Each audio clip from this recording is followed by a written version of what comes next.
Chapter 9-10. At that moment, Gadazzi and Matthew didn't know what to say. Roman and Leonardo da Vinci, who were in the Chaldea control room, naturally didn't speak again. It was obvious that the matter was both complicated and simple. But all in all, Wu-Ming seemed to be in the right. Even Gadazzi and Matthew could see that Ishtar was obviously panicking.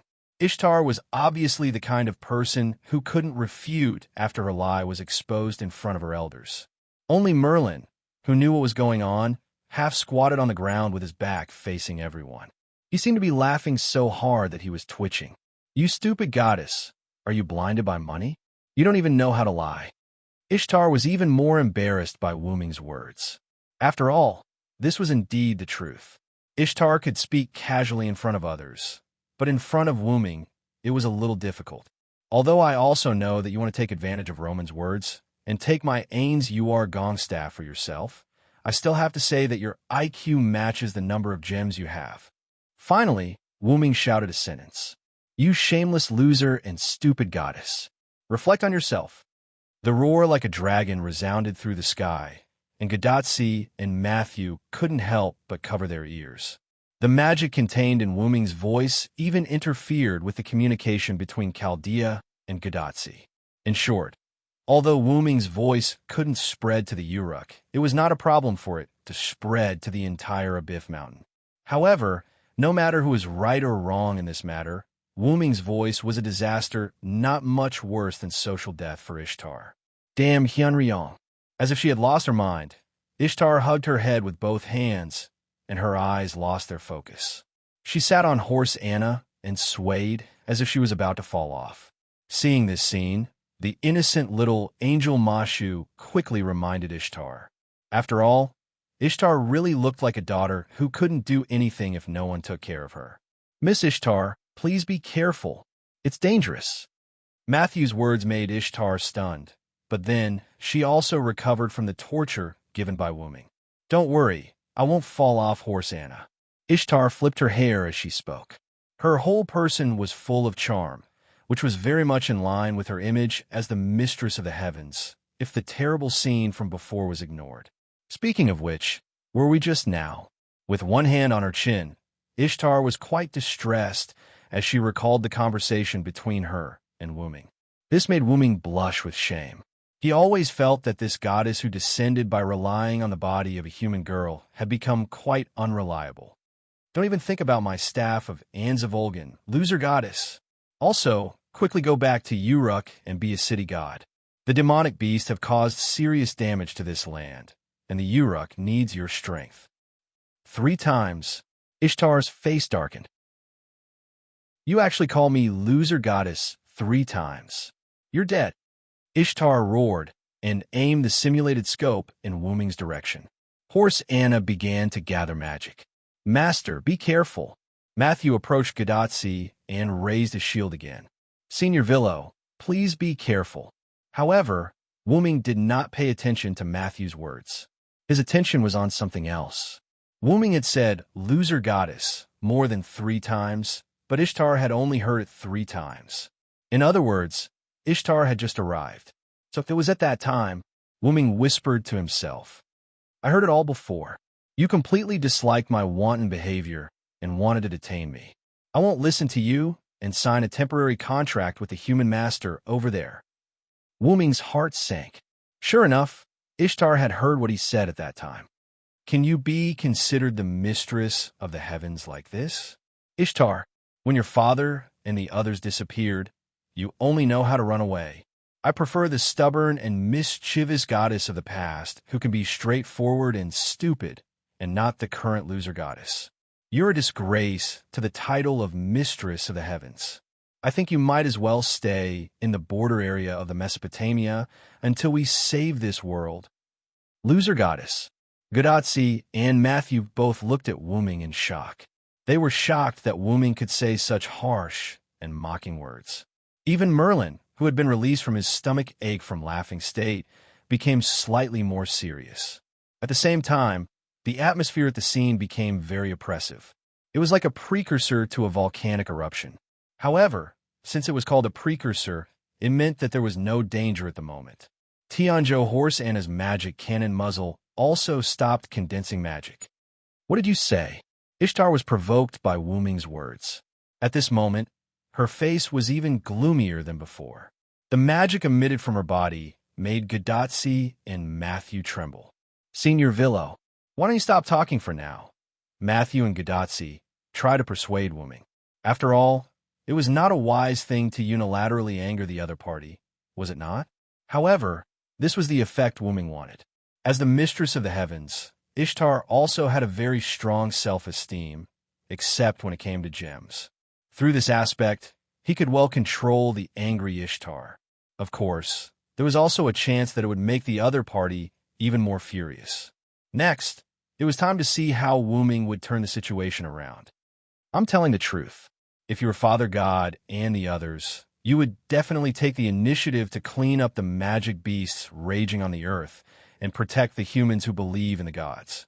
And you, if I'm not wrong, in addition to driving Tianzhou Horse Anna around, you would definitely only go to a sparsely populated place like the ranch to kill a few magic beasts and then sweep away the ranch owner's money. Ishtar.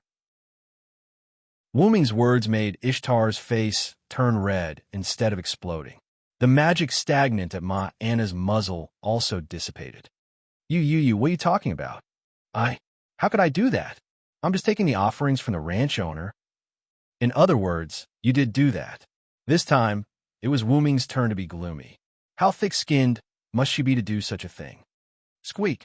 Seeing Wu Ming like this, Ishtar seemed to be frightened and let out a strange cry. Gadotsi, Matthew, and Roman and Leonardo da Vinci, who were in Chaldea's control room, looked like they had seen a ghost. At this moment, they felt like Wu Ming was the perfect counter to Ishtar. You just wait. I'm not done with you, Ishtar said fiercely as she rode Tianzhou Horse Anna to the top of the mountain. However, not knowing if it was an illusion, Gadotsi and the others felt that Ishtar was crying when she said this. Was the mistress of the heavens being bullied by the Uruk Hyunryong and crying? That's impossible, probably. Chapter 9:11. While everyone else was entangled by these messy matters, only Merlin was paying attention to Wu Ming with a clear mind. He felt that Wu Ming's expression at the moment was a bit similar to how he felt when he faced Artoria. Although the target was different, Wu Ming did give Merlin such a feeling at the moment. A worried old father. That's right, Wu Ming at the moment seemed to be worried about his disobedient daughter. Wu Ming was indeed worried. Everyone in Mesopotamia knew that Ishtar was spoiled by the gods. Although she was a good god, she always did evil things. Back then, the reason why Wu Ming came to the Uruk was mainly because Wu Ming was tricked by Morgan Le Fay. By chance, he forcibly unlocked the bloodline of the Origin of Dragon, allowing Wu Ming to use the body of the Origin of Dragon when he was still a minor. However, at that time, Wu Ming was too accustomed to the body of the Origin of Dragon, and the awakening of the bloodline was not perfect. He could not control the body almost perfectly like Wu Ming now. In any case, Wu Ming awakened the Origin of Dragon by accident. In addition, Wu Ming was indeed injured at that time. Otherwise, Wu Ming would not have hidden to recuperate and use the statue that people made for him as his eyes to observe the Uruk. After that, Wu Ming used this eye to observe Ishtar's series of evil deeds. Wu Ming did not hate Ishtar, or rather, Wu Ming did not hate anyone, provided that no one provoked him. As long as no one provoked him, everything was fine. Wu Ming's attitude towards Ishtar was the same. As long as Ishtar did not provoke him, he would not pay attention to Ishtar. However, things did not go as planned. Ishtar would do some troublesome things from time to time. Not only did she easily provoke Wu Ming, but the Uruk citizens also always prayed to Wu Ming. The content of the prayers was not excessive like getting rid of Ishtar, but they were basically complaints about Ishtar and begging Ishtar to stop her evil deeds. Wu Ming was respected and worshipped by the citizens of the Uruk and even Mesopotamia. When Ishtar really crossed the line and provoked him, Wu Ming would teach her a lesson. For example, he would beat Ishtar up and chase her out of the Uruk. At that time, Wu Ming was completely unfamiliar with his dragon body. He did not have a certain degree of understanding and development. Naturally, he was not that strong, but he was not so weak that he could not even defeat Ishtar. Logically speaking, Wuming's dragon body would only be completely restored after reaching adulthood.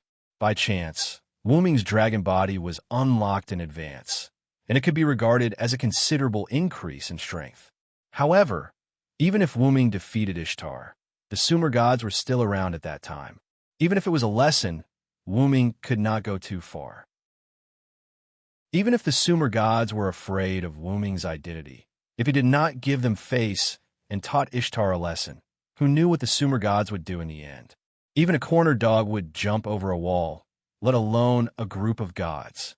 Therefore, Wuming, who was not invincible, had to learn to be moderate. Besides, it did not mean that he had to use force to teach. Most of the time, wisdom was better than force. Especially when facing Ishtar, the spoiled mistress of the heavens.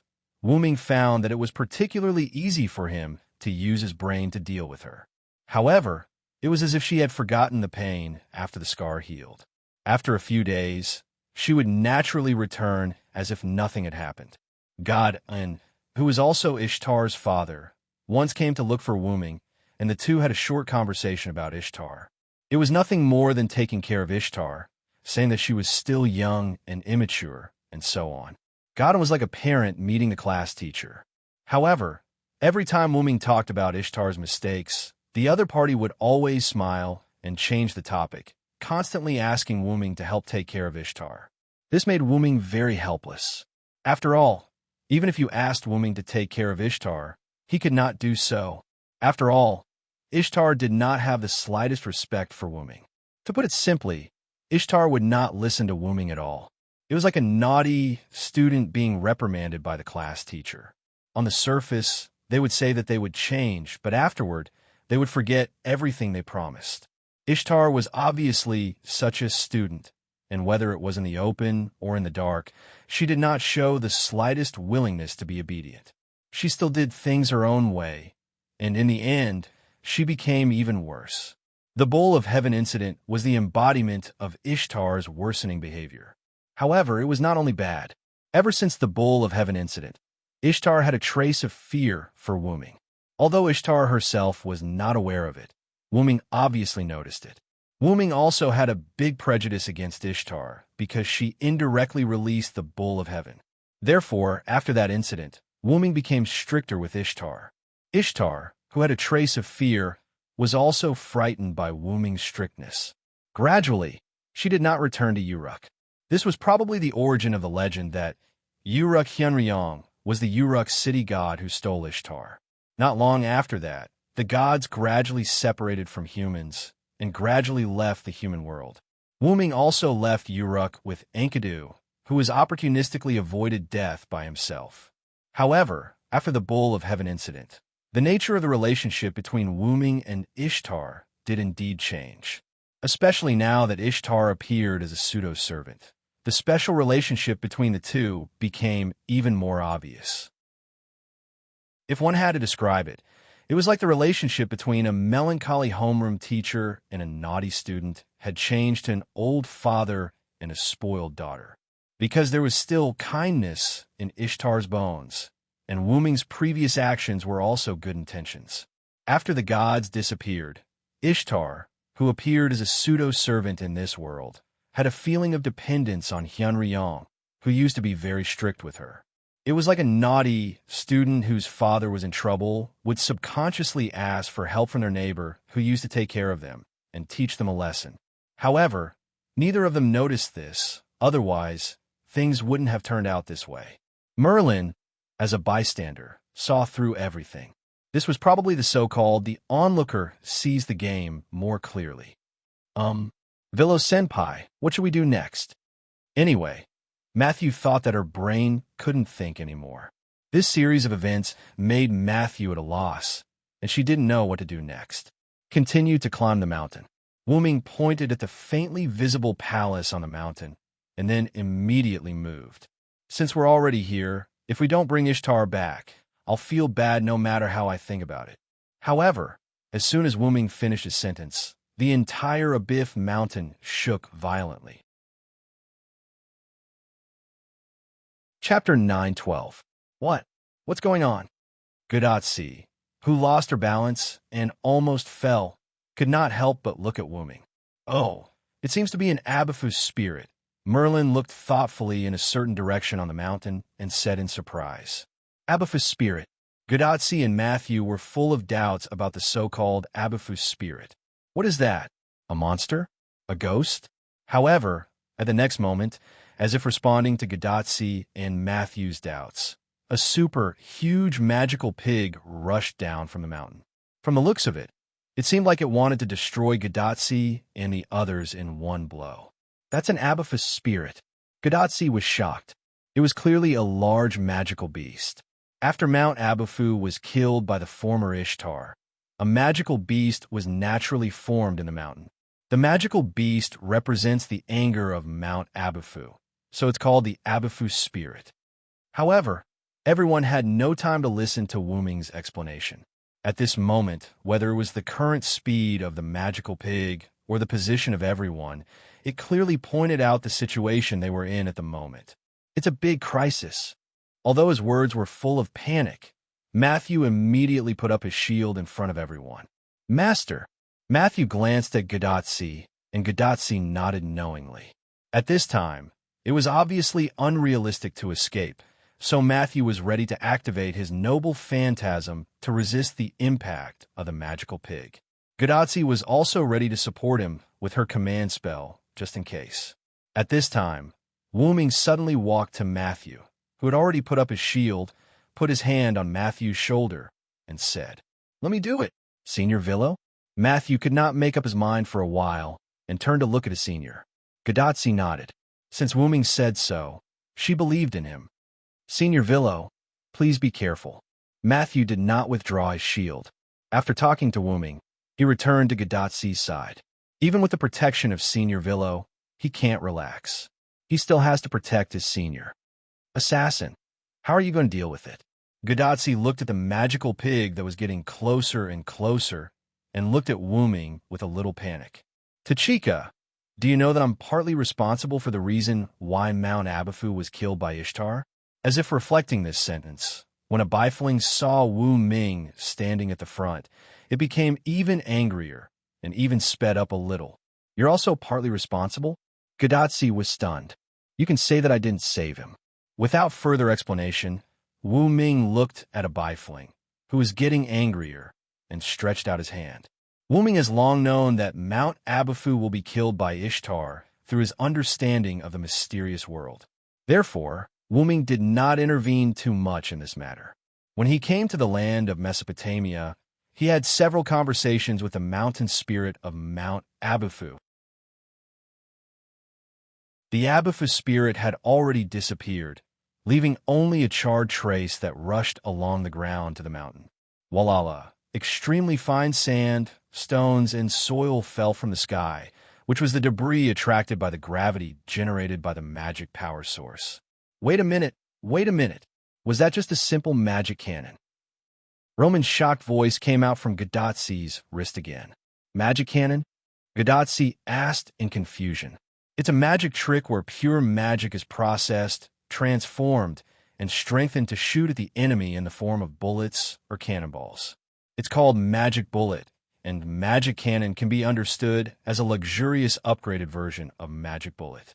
Whether it's strength or range, it's improved by more than a little.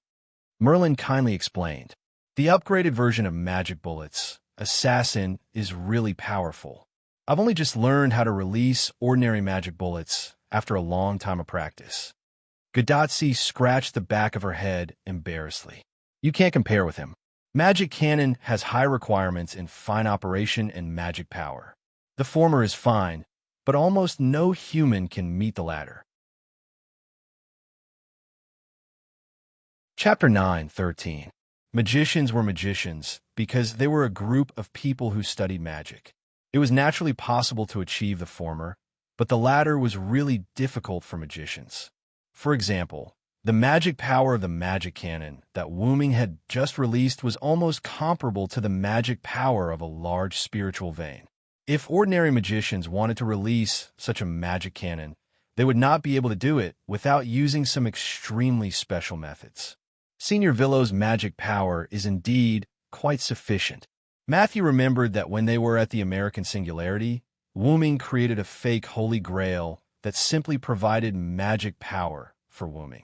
Wooming's magic power was not infinite, but he did not lack magic power. There was no other reason. His magic power capacity was really beyond imagination. If Wooming's body was used as the source of the world, Wooming, who had sufficient magic power, would not have the slightest pressure to support the magic operation of a world. Not only was the amount great, but Wooming's magic power recovery was also extraordinary. However, at this time, Roman shouted, "Wait a minute, you're focusing on the wrong thing." The shout was as if he had seen something incredible. My equipment here shows that Hyunryong did not use a magic cannon, but a pure magic blast that looks like a magic cannon. Roman's words focused everyone's attention on Gadatsi's communication bracelet. "Doctor, what do you mean? It did not go through the processing, deformation, and strengthening of the general magic bullet process. He directly compressed the magic power to the extreme and simply released it." Gadatsi and Matthew looked at each other, and then at Wooming at the same time. The three of them looked at each other without saying a word, but Wooming could clearly see that Gadatsi and Matthew's mouths were slowly opening wide. Hey. Merlin, who had already expected this, covered his ears in advance to prevent his ears from suffering. Although I have never seen Villo's magic power before. Merlin smiled rather relaxedly. But to be able to burn the ground like this, how much magic power must be compressed and released? Matthew had some experience in magic, unlike Gadatsi, who was a newcomer. Anyway, in Matthew's eyes, it was simply compressed magic power and released it. Without magic modification, it would not be able to create such a scene. Although many servants had the skill mana release, they could not create such a scene that looked like it was bombarded by a supergiant electromagnetic cannon. Mana release was a skill that allowed the user to release the mana stored in their body for a split second. It was a good choice for both damage and movement speed. Moreover, some servants also had obvious magic attributes. In that case, mana release could achieve different effects. For example, take Karna as an example. As a servant, the attribute of his skill mana release was flame. By releasing a large amount of magic power from the soles of his feet in an instant, the flame produced by the magic power could promote Karna to rise, thus achieving the effect of flight. By controlling the magic power intermittently, it could achieve the effect of hovering in the air. That was the advantage of mana release with obvious attributes. Although the ordinary mana release could also achieve this point, the ordinary mana release was indeed not as good as the mana release with the flame attribute. And Wooming's magic power did not have any attributes. It was just pure magic power. However, whether it was magic power with or without attributes, it was extremely difficult to create such a scene in front of Gadatsi and others. Mana release, with such a large range, required magic power that not everyone could have. In short, ordinary people and even servants did not have enough magic power. Almost no servant had as much magic power as Wooming, and even the energy in the god's body could not catch up with Wooming. And what was the advantage of having more magic power? It was the unlimited use of magic power, from quantitative change to qualitative change. Only quantitative change can lead to qualitative change, which was understood by everyone, but not everyone could do it. After all, no one could squander their magic power like Wooming. The magic power compressed by Wooming even produced a trace of gravity, which was enough to imagine how huge the base of the magic power compressed by Wooming was. It can be said that if Villo didn't artificially raise the magic power after the compression, I'm afraid half of Abyss Mountain would have been impacted and exploded. Roman made the final statement. "I'm going to drink some coffee to relieve my shocked heart. See you later." However, Wooming did not think that drinking coffee would have an effect on relieving heart fatigue. After that, Roman closed the communication channel. Matthew saw that Roman's voice no longer came out of the communication bracelet, so he raised his head and looked at Wooming. Matthew swallowed his saliva to show that he still hadn't recovered from the shock just now. Gadotsi was not affected much. By the way, assassin, what will happen if you blow yourself up? Gadotsi suddenly asked a question, which also attracted Matthew's attention. The explosion will probably affect the range between here and the Uruk. Abyf Mountain was still some distance away from the Uruk, which was indeed terrifying. At this moment, Wuming's bad taste broke out. Why, do you want me to try? Wuming looked at Gadotsi with a smile on his face. If it's your request, Tachika, it's not that I can't do it. I'll be happy to try it for you. Let's not. Let's go up the mountain. Goddess Ishtar is probably tired of waiting for us. Gadotsi immediately waved her hand, but the trace of sweat on her forehead still showed a trace of panic in the girl's heart. You're right. We pretended to think for a moment, then turned around and continued climbing the mountain. When we passed by the scorch marks on the mountain, Gadotsi and Matthew couldn't help but take a few more glances. If they were hit by this cannon, it would indeed be terrifying. The two thought of the angry Abyf spirit. It was really pitiful, then the two rejoiced. Fortunately, when they fired the magic cannon just now, they didn't aim it at the mountain. Otherwise, I'm sorry, Tachika, Matthew, the mountain path opposite us is broken in half, and we can't use it. Wuming, who was walking in front, suddenly said. Maybe it was affected by the magic cannon. Anyway, we can't use it for a while. Okay, let's pretend that they didn't say anything. Wuming looked at Gadotsi and Matthew, then looked at Merlin and made a decision in his heart that made Merlin feel a little uneasy. A moment later, Wuming carried Gadotsi and Matthew to the top of the mountain. Is this Goddess Ishtar's palace? The first thing that came into Matthew's sight was a building that was different from the surrounding barren land. It flashed with a hint of gold. But it's just a little. Gadotsi smiled awkwardly. What was Gadotsi laughing about? It was none other than Gadotsi laughing at the two large manekiniko in front of the entrance of Ishtar's palace. Chapter 9:14. Wuming naturally also noticed the large manekiniko in front of Ishtar's palace. Although it looked funny, it was not as simple as it looked. However, Wuming did not think that it was from Ishtar's memory. After all, there was no such thing as a manekiniko in Mesopotamia before BC. It was probably the knowledge brought by the girl that Ishtar relied on. After all, the girl lived in the 21st century. By the way, Merlin hasn't come up yet? Wuming did not see Merlin for a long time and could not help but ask. This? Gadotsi and Matthew looked at each other. They did not know what to say. At this time, a weak voice came into Wuming's ears. Damn it, Vero, you bastard. How dare you make me climb up the cliff by myself? At a certain cliff, a hand so white that it didn't look like a human suddenly reached out and grabbed the ground. Then, a staff was stretched out by the person's other hand and pierced into the ground to complete the fixation. Finally, the white-haired Big Brother Dream Demon appeared in front of Wu Ming and the others, looking exhausted. I can't bring 3 people with me, so I have to trouble you. You are also a servant, Merlin. You can't let Tachika and the others climb up here. Wu Ming comforted Merlin with both reason and emotion. But Matthew is also a servant. However, as soon as Merlin finished this sentence, Wu Ming stared at him. It was as if he was saying, I'm a girl, are you? Let's go. Maybe Ishtar will escape if we stay here for a long time. After Wu Ming finished, he did not care about Merlin. Gadotsi and Matthew, who wanted to say a few good words for Merlin, went straight to the gate of the temple. It's really unfair. Merlin shrugged his shoulders and complained. He immediately followed Wu Ming. In fact, Merlin was not as weak as he had imagined. Previously, Merlin had leaped and sprinted through the mountains to find Wu Ming. This was enough to show how good Merlin's stamina was. Moreover, part of Artoria's swordsmanship was taught by Merlin. Even if such a person claimed to be a magician, who would believe it? By the way, Wu Ming also learned swordsmanship from Merlin with Artoria, but because the effect was not obvious, it was better to use the spear skills taught by his master, Scar, so he did not learn much. Walking past the manekiniko, Wu Ming thought that the manekiniko could move, but kept its manekiniko posture and did not move at all. This dispelled Wu Ming's idea that the 2 manekiniko were gatekeepers. The 4 continued to go deeper. Because Ishtar's palace was built on the mountain, some parts of the interior were full of darkness.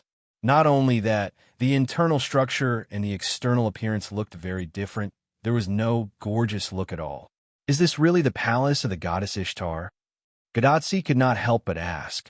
Obviously, the palace looked so gorgeous from the outside, but the inside was quite disappointing. Because Ishtar has no money. Wu-Ming simply said the truth. This is simple and easy to understand. Tachika, you just need to remember that Ishtar is a loser goddess who loves money and gems, but has no fate with these things. Okay. Gadotsi nodded a little at a loss. After walking for a little while, Matthew saw flashing lights in front of them. Are those torches? It was the light of burning torches. The walls on both sides of the road were inlaid with burning torches, which made the passage look a little more majestic. However, it was only a sliver of... It's almost there. Although Wu-Ming had not been here before, Wu-Ming could feel the divinity of Ishtar. So, their destination was almost there, the main palace where Ishtar lived. Sure enough, after walking through the corridor inlaid with burning torches, the four of them entered a room that looked like a hall. In the middle of the hall, there was a stone pedestal that looked like a throne. Under the stone pedestal were stones that had been trimmed. The stones increased the height of the stone pedestal, which seemed to be deliberately designed. If one wanted to look at the person sitting on the stone pedestal, one had to look up and let the person on the stone pedestal look down on them. It had to be said that this was the work of the gods to make the visitors worship them. Directly above the stone pedestal, there was a big hole in the middle of the ceiling of the main hall. Although it was artificially repaired, it could still be seen that it was violently damaged. Sunlight shone through the big hole like a skylight into the palace, making the originally rather shabby palace look high-end and classy. And the stone pedestal happened to be completely illuminated by the sunlight. Whether it was morning or evening, as long as there was sunlight, the stone pedestal would be illuminated. This design was quite satisfactory. It seems that Ishtar's brain is not as bad as I thought. Wu-Ming looked at the scene and nodded in praise. Of course, who do you think I am? A charming voice came from the shadow of the palace. Then, a beautiful goddess slowly walked out of the shadow and came into everyone's sight. This person was Ishtar, who ran away after being angered by Wu-Ming. I am Ishtar, the mistress of the heavens. This is my palace, Ishtar, so of course I have to be more careful.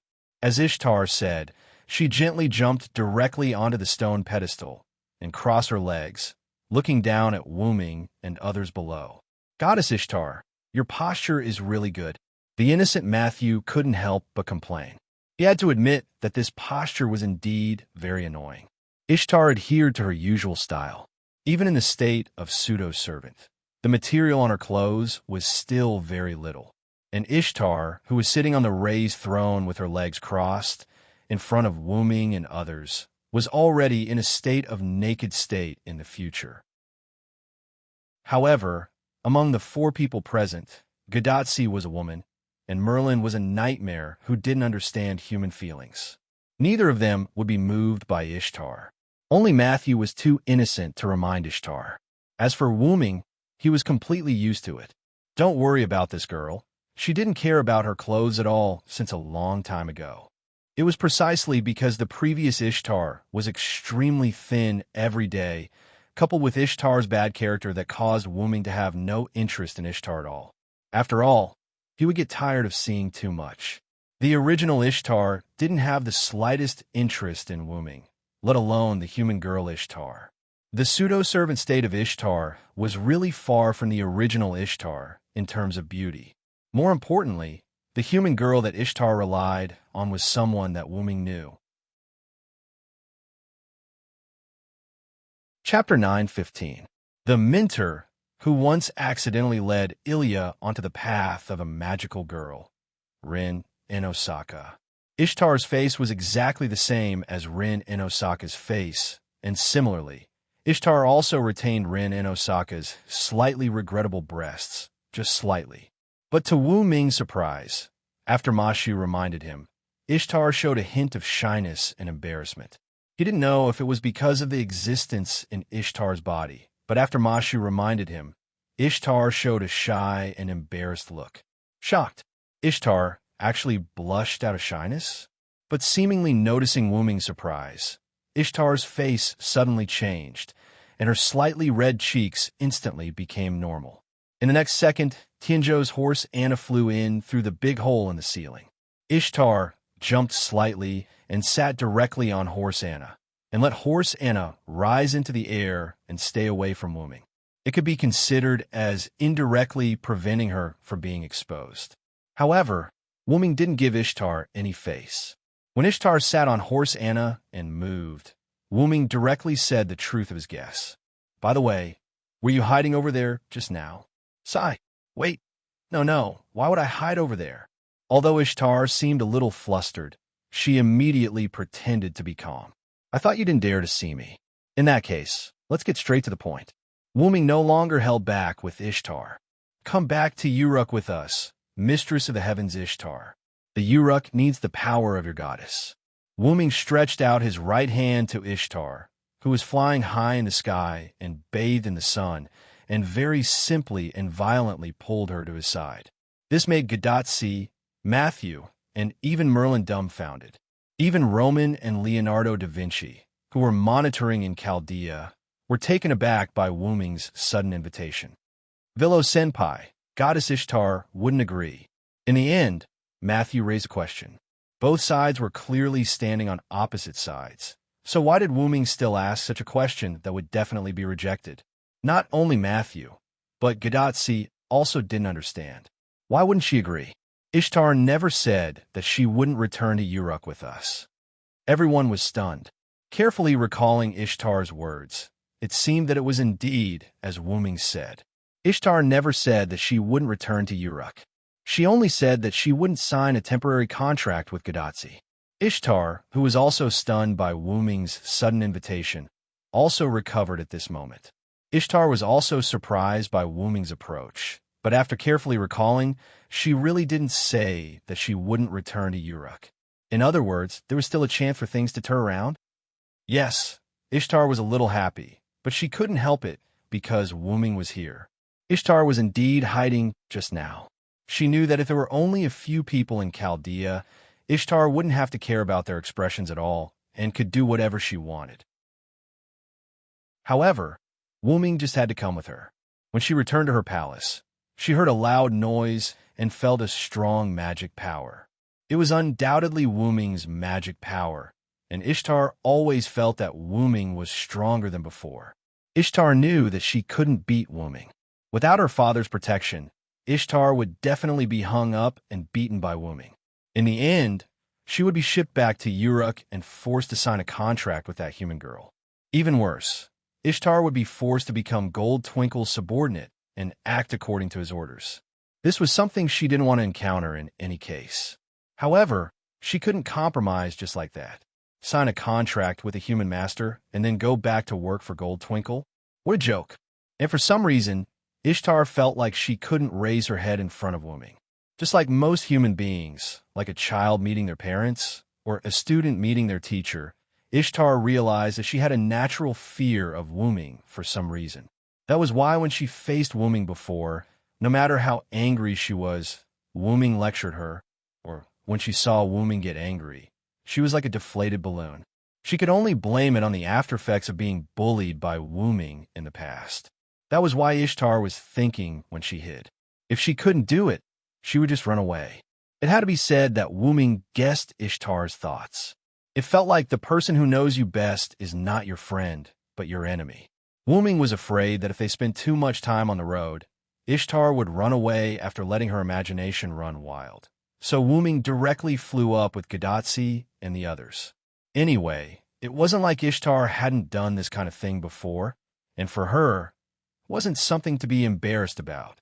From the looks of it, it was also because Wuming and the others came a little too quickly that Ishtar didn't have time to run away. She had no choice but to face them with force. Ishtar, I could take a step back. You don't have to sign a contract with our master, and you don't have to be Gil's servant. You only have to cooperate with us to deal with the monsters. This is already the greatest respect we can give to you as a goddess. Since Ishtar refused to sign a temporary contract, Wuming would just cancel this condition. As for the content of the second condition, it was even easier to understand. We have already made a big concession. I hope you can consider it. After Wuming finished speaking, he didn't say anything else. This made Ishtar a little surprised that Wuming would actually give in. According to Ishtar's understanding of Wuming, in this kind of situation where the gods disappeared and she did something slightly out of line, Wuming should directly attack her. She really couldn't beat Wuming, and there was no other way except to run away. However, according to Ishtar's understanding, before Wuming and the others came, she could still run away. But now, she probably couldn't run away. It was because she couldn't run away that Ishtar forced herself to meet Wuming and the others. However, Ishtar didn't expect that Wuming would actually choose to take a step back and discuss with her. This made Ishtar, who was originally a little nervous, feel a little proud. It was really just a little and a little. I didn't expect that one day, Hyunryong, Sama would also bow to me, very good, very good. As Ishtar spoke, her face revealed a smile that she thought was perfect. However, this smile in front of Gadatsi and the others was like a blooming flower. Then what do you think? Ta, air. Wuming's entire face darkened, only his red eyes emitting a deeper red light. He had, indeed, taken a step back, but when he saw Ishtar's complacent look, he was still displeased. Ishtar was shocked by Wuming's expression, but at the same time, she understood one thing. Wuming's concession wasn't a compromise. It was just giving her face or giving her a choice. It wasn't giving her a chance to take a yard after taking an inch. Chapter 9:16. Well, since you were begging me, I can't consider it. Although Ishtar's tone was quite weak when she said this. I originally wanted to use force against you, but for some reason, I gave up on this idea. Then, Wuming looked back at Merlin. That one is here. As soon as Wuming spoke, Merlin knew what Wuming was talking about. Indeed, they have arrived. Merlin nodded. Then, Merlin turned and walked toward the passage behind him. I will go and block them for a while. You guys discuss as soon as possible. As Merlin spoke, his figure disappeared. Assassin, where did Merlin go? After watching Merlin leave, Gadatsi immediately looked at Wuming. I will keep you in suspense. Wuming smiled at Gadatsi, then looked back at Ishtar flying in the sky. One last thing, I will fight for 1/10 of the treasures in Gil's treasure vault for you as a reward. 1/10. Ishtar was surprised, but the corners of her mouth subconsciously curled up. It was a surprise that came from the bottom of her heart. King Gilgamesh's treasure? Matthew couldn't help but repeat. Gilgamesh is the great king who collected all the treasures in the world. Even 1/10 of the treasures in the treasure vault is priceless. The goddess of beauty, harvest, and battle, mistress of the heavens Ishtar. You don't have to listen to the orders of Chaldea's master Tachika or the Uruk King Gilgamesh. You only need to listen to my instructions and fight the monsters with us. I will also fight for 1/10 of the treasures in King Gilgamesh's treasure vault for you as a reward. How about it? Can you accept it? Wuming's voice was like magic as it entered Ishtar's ears like a bell. No problem. I accept. Ishtar looked proud as if she had earned a lot. In fact, when Wuming proposed to work together, Ishtar was hesitant to agree. Who would have thought that Wuming would ask for 1/10 of the treasures in Gilgamesh's treasure vault as a reward? This was something that Ishtar didn't expect. If she didn't agree now, what if Wuming went back on his word later? That was 1/10 of the treasures. It was more than enough to renovate this dilapidated temple. Ishtar, who was flying in the air, giggled as she fantasized about the treasures in her hands. She didn't notice the parchment in Wuming's hand, nor did she notice that there were 3 red marks on the back of Wuming's hand that looked like a bow and wings. 1 left wing, 1 right wing, and 1 arrow sandwiched between the left wing and the right wing. This was the pattern on the back of Wuming's hand. Then, the contract has been established. Looking at the contents of the parchment, Wuming showed a triumphant smile. Ishtar, yes. However, Ishtar, who subconsciously answered Wuming, was stunned. What's going on? Ishtar found that she couldn't control herself and answered Wuming's words, and her body seemed to be affected as well. She couldn't move like a machine waiting for orders. No matter how stupid Ishtar was, she realized that something was wrong at this moment. Coincidentally, Ishtar saw the command seal flashing with scarlet light on the back of Wuming's hand. That's command seal. How is that possible? Let's not talk about how she became his servant. She clearly had an A-level magic pair. Ishtar's mind was in a mess. Ishtar's A-level magic pair didn't have any effect on Ishtar's magic, and it didn't help her resist the command at all. Ishtar helped Merlin destroy the attacking demonic beasts. Remember, even if you let the demonic beasts escape, you can't let the demonic beast commander escape. You're allowed to use your noble phantoms. Go. The left wing of the command seal on Wuming's hand glowed, and at the same time, Ishtar felt that there was an unimaginable amount of magic in her body. Yes, Ishtar was forced to answer, and she flew out of the big hole in the ceiling with Sky Boat Horse Anna. Damn Hyunryong. Just you wait. Ishtar was obviously crying in the end. In the end, Ishtar was bullied by Wuming and cried, "That stupid goddess is still so easy to deal with." Wuming looked at the command seal on the back of his hand, and he was in a good mood. That, Villo Sr., Matthew was at a loss, and Gadotsi was even more serious. She was shocked. Assassin, what the hell is going on? This sentence contained a lot of questions. For example, why did Wuming have a command seal? Why did Ishtar suddenly sign a master-slave contract with Wuming? Why didn't Ishtar have the slightest ability to resist? One of my powers is to sign a contract with others. I used a word game to successfully make Ishtar sign a contract with me. Wuming's power was one of the 12 incarnations, the dependent incarnation, which had the ability to sign a contract with others and make them his dependent. Although the parchment was similar to the organizer's authority, it was only similar. It was not the organizer's authority, but the proof of Wuming's dependent contract. The organizer's authority could only be used in the world of the box court, and it would lose its effectiveness after leaving the box court. And if it could be used outside the box court, wouldn't it be invincible? As for this, Wuming raised his hand and showed the remaining 2 command seals to Gadotsi and Matthew. This is just a simple magic crystal, not a command seal. Wuming's command and restraint on Ishtar were the influence of the dependent incarnation, not the contract between the master and the servant. The dependent contract was deeply ingrained in one's bones, so Ishtar's magic power would not work at all, even if her magic power was X. The magic crystal was like the house's anti-theft system, and the command seal was like the thief's theft method. The anti-theft system could naturally play a certain role in the thief's theft method.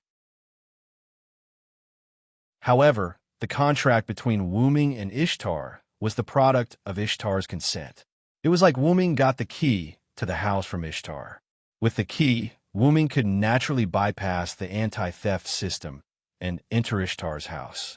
Ishtar, who signed a word game contract with Wuming, will be directly under Wuming's control and would not have any effect on magic at all. And these 3 command seal marks were just the magic crystals that Wuming used to support Ishtar. It could be said that they had nothing to do with the command seal. And Wuming used such a magic crystal only because Wuming wanted Ishtar to directly use the noble phantasm when her magic was saturated. Boom! Chapter 9:17. The violent explosion shook the entire Abyss Mountain. Bits of stone fell from Ishtar's palace onto Wuming, Gadotsi, and Matthew. What was that sound? Gadotsi and Matthew both looked in the direction of the explosion. It's probably Ishtar releasing her noble phantasm. Through the contract, Wuming could feel the rapid depletion of the mana in Ishtar's body. He guessed that Ishtar had most likely released her noble phantasm. By the way, Senior Villo, how did you know that the demonic beasts would appear here? Matthew was quite puzzled. This was an area with continuous mountains. The demonic beasts would not be able to advance from here. I captured one of the demonic beast commanders, Yelidam. Merlin used an illusion to obtain information from Yelidam's mind. We learned that the demonic beasts would advance from the mountainous areas in the southwest, near the Persian Gulf, and the mountainous areas in the northeast. Then, Wu Ming told the two of them his plan. The reason why Wu Ming brought Gadotsi and Matthew here to look for Ishtar was not only to recruit Ishtar, but also one of the reasons why Wu Ming came here. He had already killed the demonic beast commander, Yelidim, who was preparing to attack from the mountainous areas in the southwest. In addition, there was the Quetzalcoatl in the south. As for the southwest, Wu Ming could relax, but there was no one in the mountainous areas in the northeast. So, Wu Ming thought of Ishtar, who was still a lone follower. Not only could he get Ishtar to join them, but he could also deal with the demonic beasts that were advancing from here. It was simply killing two birds with one stone. The reason why Wu Ming changed his mind about using force against Ishtar was entirely because Wu Ming's mental strength had detected a large number of demonic beasts approaching. The reason why Merlin gave Wu Ming the confirmation of the demonic beast's arrival was that Merlin had already set up a magic spell nearby to detect the demonic beast's attack. When did he set it up? Of course, it was when Wu Ming brought Gadotsi and Matthew straight to Ishtar's palace. The reason why he did not bring Merlin was partly because Wu Ming could not bring 3 people with him. Another reason was to let Merlin set up a detection spell. Although Merlin often complained that he would bite his tongue while chanting spells, he was still a magician after all. Naturally, he could do that. Due to the unexpected arrival of the magical beasts and the fact that Ishtar's matter had not been settled yet, Merlin decided to use his hallucinating spell to stop the magical beasts for now. Therefore, after Wu Ming tricked Ishtar into signing the contract, Wu Ming immediately sent Ishtar to support Merlin. The reason why he used a magical crystal on Ishtar was so that Ishtar could use her noble phantasm directly. Because Ishtar had killed the Biff Mountain, there was no sign of life at all. A katana was hanging horizontally on her waist, and her long hair was tied into a knot on the left side to form a bun hairstyle. After that, her left ponytail fell to her waist. She looked quite handsome. This person was one of the 2 surviving servants, Ryder. Her real name was Nuwakamaru. As usual, she needed to check the situation of the soldiers and see if there were any demonic beasts attacking. Nuwakamaru, Sama, you came to inspect again. The soldiers were accustomed to it. They were quite respectful to the strong person who was summoned by King Gilgamesh. The young girl was agile and strong in martial arts. She was also kind and treated the soldiers equally. Thus, she was deeply respected by the soldiers. Demonic beasts won't come to the mountains, and we are here. You can rest assured. A soldier patted his chest and vowed. Several soldiers next to him also nodded in agreement. In this regard, Nuwakamaru smiled and shook her head. The defeated general only wants to complete the king's order to make up for his mistakes. Naturally, he should take it seriously. Nuwakamaru, Sama's words are very true. However, everything is this poor monk's fault. Everything is this poor monk's fault. This poor monk should be punished twice. A monk with a large number of weapons on his back and a katana in his hand followed behind Nuwakamaru. This person was one of the 2 surviving servants, Lancer. His real name was Musasobo Benkei. Chapter 918. Don't say that, Bianqing. No matter what, you saved my life. Nyoruowan closed his eyes. It was as if he was recalling the last moment of the operation to decapitate the commander-in-chief. At that time, 10 servants carried out the beheading operation. The reason why Nuwakamaru and Musasobo Benkei survived was entirely because Musasobo Benkei, who was Nuwakamaru's minister, saved Nuwakamaru from being killed by the beasts. Musasobo Benkei pulled Nuwakamaru into the Euphrates River. However, there were also mass-produced beasts in the river, the winged mermaid Kuru. Musasobo Benkei and Nuwakamaru were almost killed by the winged mermaids. Fortunately, Musasobo Benkei activated his noble phantasm in time and temporarily affected the spirit of the winged mermaids. Musasobo Benkei and Nuwakamaru were able to escape, but both of them were seriously injured. It could only be said that it was fate. Although both of them were seriously injured, they were lucky not to die. By coincidence, both of them drifted to the north wall. Both the Euphrates River and the Tigris River flowed through the north wall. In the past, the Uruk did not defend these two rivers, causing a large number of winged mermaids to appear from the river and cause damage to the surrounding area. After that, according to Gilgamesh's plan, people set up a similar gate at the position of the two rivers passing through the north wall. The effect of the gate was simple. Beasts couldn't swim through, and the river flowed normally. Since demonic beasts couldn't swim past the barrier, the servants naturally couldn't swim past it. Nyo-Roru and Musashi Benkei were blocked outside the barrier. They happened to be discovered by the daily maintenance inspection personnel and were rescued. They were the only two servants who returned to Uruk alive.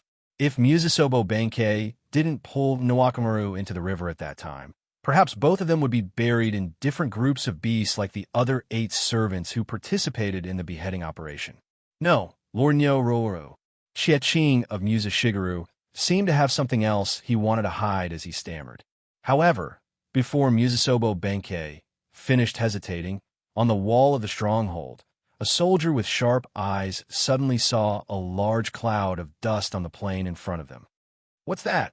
Many of the soldiers climbed to the top of the stronghold's walls to take a look. Even Nyo-Ruowaru did not listen to the hesitant words of Takashige. Instead, he jumped onto the battlements of the tower and squatted down. Because of his clothes, Nyo-Ruowaru's seductive figure looked in the direction where the soldiers were looking. Nawakamaru, whose eyesight was much better than many soldiers, instantly saw what was coming toward them along with the dust. That's beasts. Thousands or even more red-furred, lion-like magical beasts were mixed in the smoke and dust, charging towards them like a flash flood. It was a rather impactful sight. It's the mass-produced Yugur. Nawakamaru's eyes sharpened, and he instantly felt that something was wrong.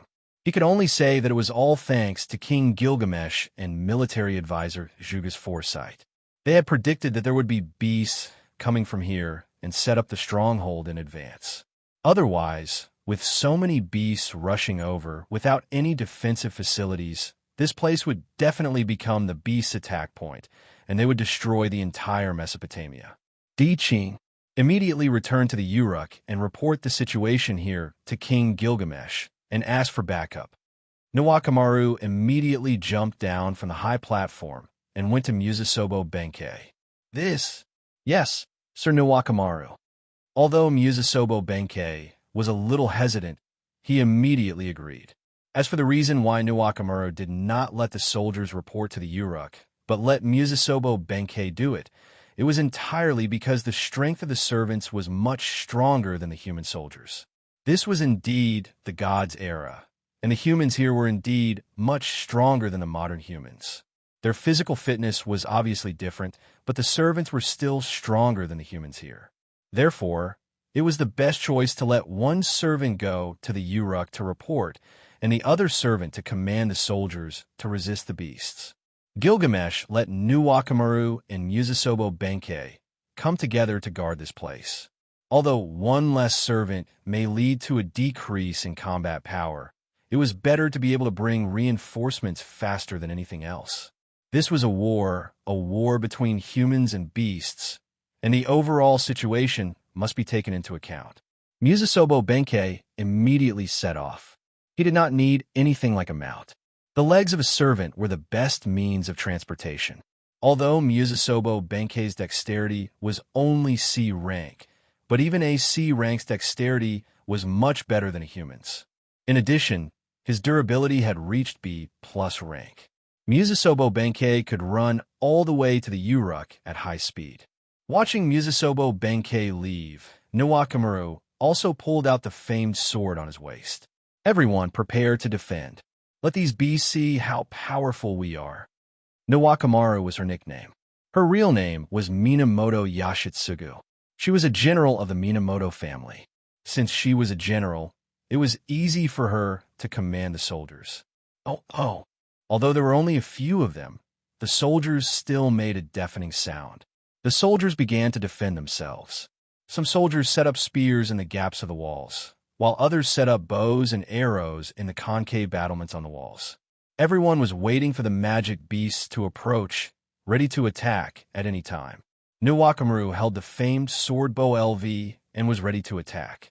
She was ready to jump down when the beasts approached and use the Uruk as a springboard to cast her noble phantasm. Since the beasts can cross the mountain, there must be a commander commanding them from the back. Nuwakamaru gathered magic in her eyes and tried to look at the back of the army of beasts that was covered by the smoke. A lion-headed man was walking upright on the plain under the cover of the smoke. Just one. Nuwakamaru's mouth curved, and her face was a little twisted. Since she had found the commander of the beasts, what Nuwakamaru needed to do was to take the head of the commander. Moreover, she was not afraid of just one commander. With so many beasts around her as a springboard, even if she could not kill the commander of the beasts, the original Uruk, she was confident that she would not be forced to retreat here. However, things were not as simple as Nuwakamaru thought. Amidst this horde of magical beasts, red three-headed snakes that were as thick as small pythons appeared one after another on Wudgel's body. They were brought along by Wudgel as he charged towards the stronghold. Gradually, the entire horde of magical beasts became a horde of magical beasts mixed with lions and snakes.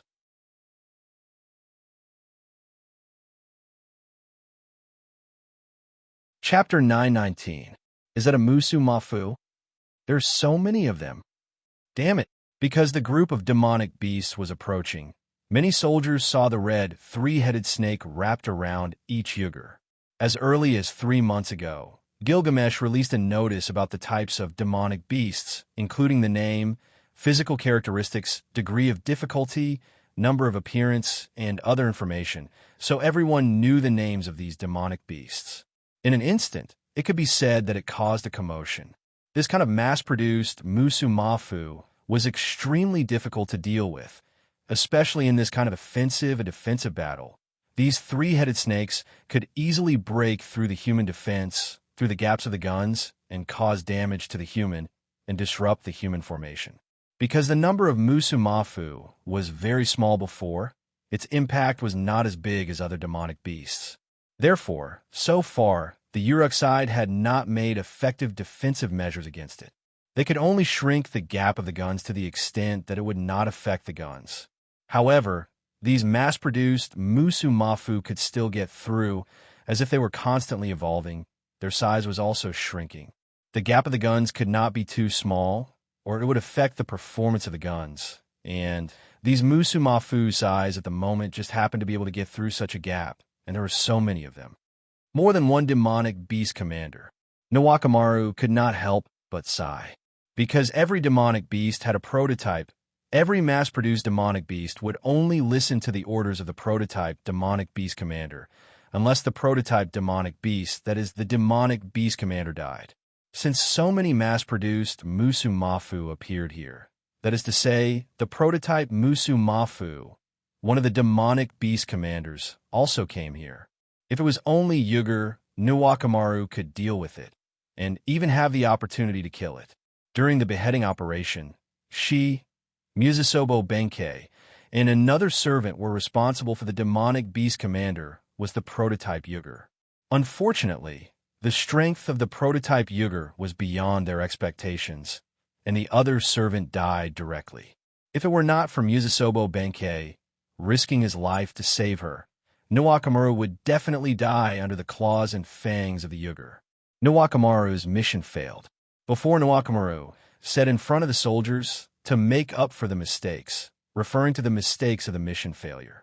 Moreover, escaping death was not without any benefits. At least after the last test, Nuwakamaru had figured out the strength of the demonic beast commander, prototype Yugur. Even if Yugur was a mythical beast, it was not out of the category of living creatures. So as long as the head of the prototype Yugur was cut off, the prototype Yugur would definitely die. Nuwakamaru, who was holding Bo Lu, was sure that the mass-produced Yugur demonic beasts were used as a springboard to cast his noble phantasm. After being strengthened by the noble phantasm, if Bo Lu's attack hit the neck of the prototype Yugur, it would definitely be cut off.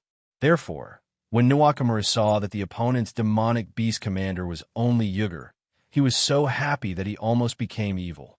However, this time, the opponent did not have one demonic beast commander, but two. Although the prototype Musumafu was nowhere to be seen, the other party must be lying in ambush somewhere. Sure enough, the beheading operation made the demonic beast commanders have a sense of crisis. As a result, two demonic beast commanders are now acting together. Nwakamoru was rather melancholy as he pondered. At present, they could not retreat, and they could not block the attack. Looking at the soldiers around him who had lost their morale, Nwakamoru made a decision. Since they could not advance or retreat, they might as well cut off all means of retreat. Even if there's another demonic beast commander hiding in the dark, I'll still chop off Yugur's lion head. Nwakamoru shouted angrily and jumped down from the stronghold. She had decided to take the initiative. Master Nwakamoru. The soldiers looked at Nwakamoru's figure and could not help but worry. Retreat immediately. It's useless to stay here. Return to Uruk as soon as possible to get reinforcements. I'll hold the opponent back. Nwakamoru did not even turn his head as he finished speaking and directly rushed towards the demonic beasts. The soldiers on the stronghold looked at each other. Although Nwakamoru said so, they still could not make up their minds. If it was only Yugur, they could still hold on for a while. However, Yugur was entangled with Musumafu. Once Yugur brought Musumafu close to the stronghold, those Musumafu would definitely squeeze through the gaps between the weapons. There was no need to think about it. That definitely could not stop them. However, he couldn't just become a deserter and abandon Nyorowan. For a moment, the soldiers did not know what to do. However, the attentive soldiers discovered problem. Something's not right. Based on the time it took for us to see the demonic beasts should have already rushed over at this distance. The attentive soldiers raised their doubts. The soldiers began to look around and discovered that the demonic beasts had not rushed over even after a long time. There was no change in the distance at all. Ever since they discovered Musumafu, the soldiers lost their morale and did not observe the enemy situation. That was why they did not discover anything. Now that they observed again, the soldiers really did discover something different. In the middle of the plains, a white-haired man holding a magic staff appeared out of nowhere and stood there. Is that the court magician, Lord Merlin? Some of the soldiers had seen Merlin before and immediately recognized the strange-looking Merlin. Could it be that Lord Merlin is helping us? That must be it. Otherwise, why would the demonic beast seem to be walking on the spot? It had to be said that when humans faced a crisis, there would be a moment when their minds would become emotional. However, when humans escaped from a crisis and calmed down, their minds would also become clear in an instant. Indeed, Merlin had cast an illusion spell and successfully stopped the demonic beasts. However, it could only last for a while. Nwakamoru, who had rushed out, also saw Merlin's figure. However, since she had already rushed out, there was no reason for her to return. Therefore, Nwakamoru rushed to Merlin's side in one breath. Lord Merlin, why are you here? Nwakamoru was a little excited. It seemed that the Uruk's reinforcements had arrived. I just happened to pass by. The Uruk side still doesn't know the situation here. Merlin, who saw Nwakamoru's expectation, gave her a merciless blow. Are you the only one who came here? Is this too dangerous? Nwakamoru was startled. If Merlin's illusion spell was broken, then including Merlin, Nwakamoru, and many soldiers would become food for the demonic beasts. For example now, bang! The sound of glass breaking was heard. The demonic beasts began their official charge as the light purple fog dispersed. I took the initiative to break the illusion spell.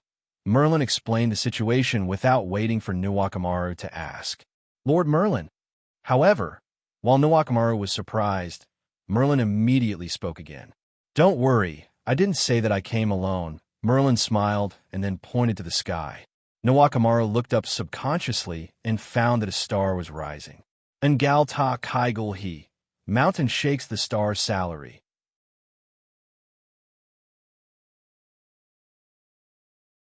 Chapter 920. The rising golden star was like a falling meteor, crashing straight into the center of the horde of monsters. Boom! The impact of the golden star directly penetrated the ground, as if it had been blasted by countless TNT. The rocks and soil were instantly burned into black powder by the flames, and then evaporated by the high temperature of the explosion. At the same time, countless monsters were also affected. If someone could see from the center of the explosion, they would see that the monsters were instantly vaporized by the flames and high temperature. The mass-produced Ugel was still fine. At least some of its limbs were left, such as its teeth and skull, with a trace of magic power.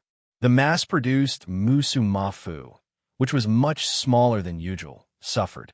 Its entire body was engulfed by the high temperature of the explosion, and the flames had completely melted the slender bones of the mass-produced Musumafu.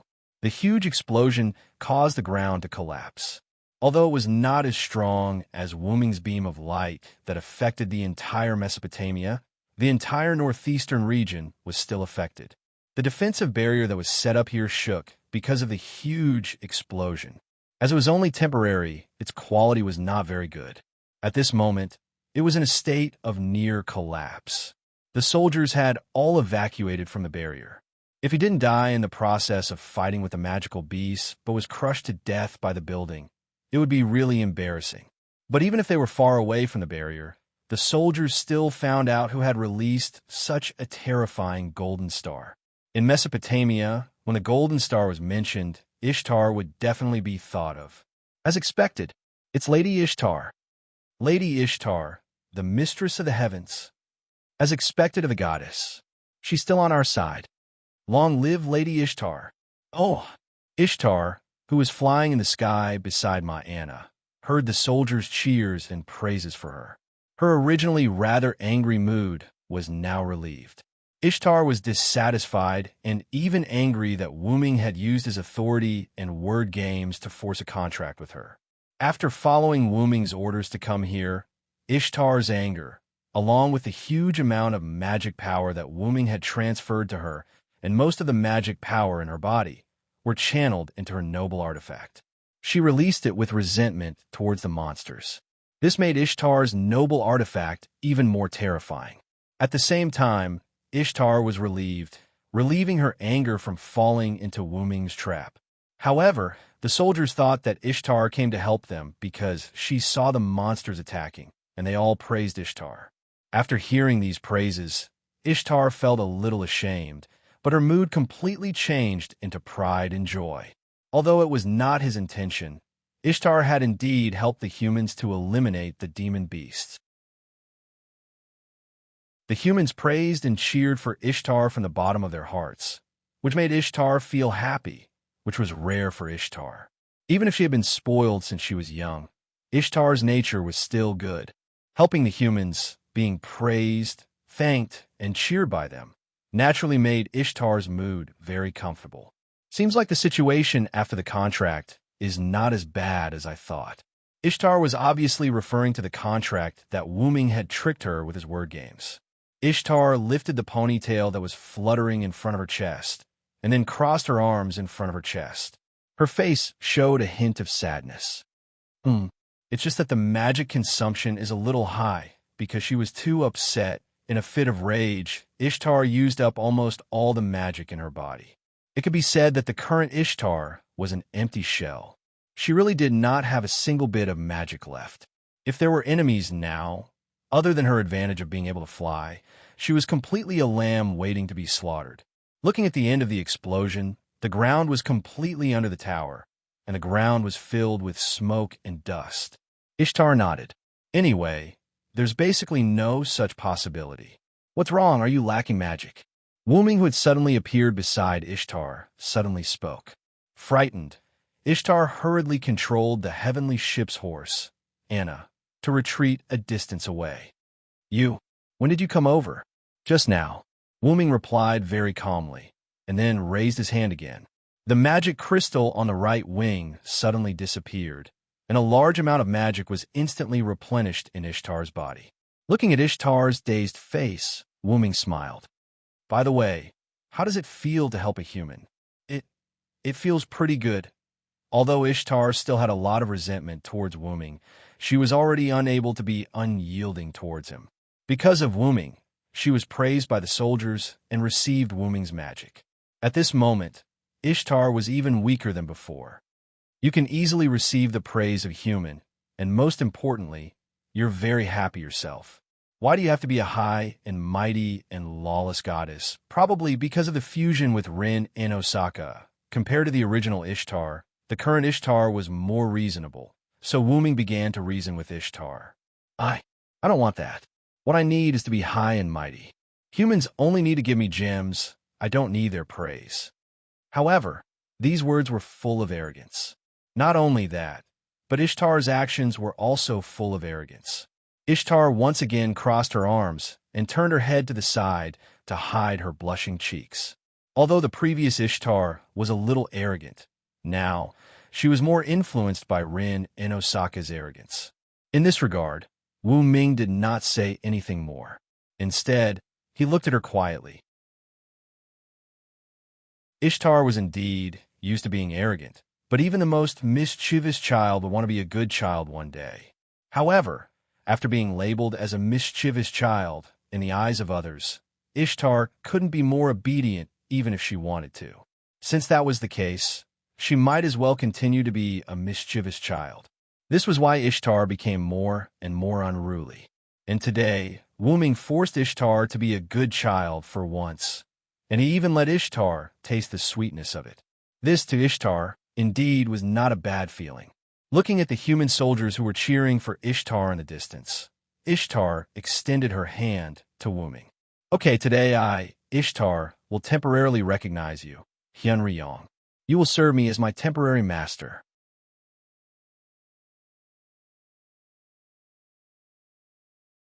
Chapter 9:21. I'm glad that you're willing to turn over a new leaf, Ishtar. Your father will be happy if he knows about this. Wu Ming reached out his hand to grab Ishtar's soft hand, but Ishtar immediately broke free and slapped Wu Ming's hand in the face. I regret it. Can I cancel the contract? Ishtar was dissatisfied with Wu Ming's tone, as if he was talking to a child. Wu Ming just smiled. It was obvious that Ishtar was being arrogant again. Come to think of it, Ishtar, your noble phantasm is really terrifying, Wu Ming said as he looked at the ground that was still collapsing. Smoke and dust rose from the ground that was penetrated. However, the food in the pot was from demonic beasts. After all, I used almost all of my mana, except for the mana, to maintain the current realm. It's natural for me to be able to create such an effect. Ishtar flipped her hair and looked quite proud. After Ishtar used the mana that Wu Ming gave her and almost all of the mana in her body, as well as the resentment in her heart, Ishtar's mood became extraordinarily good. In addition to the cheers of the soldiers and Wu Ming's kind words, Ishtar became even more arrogant.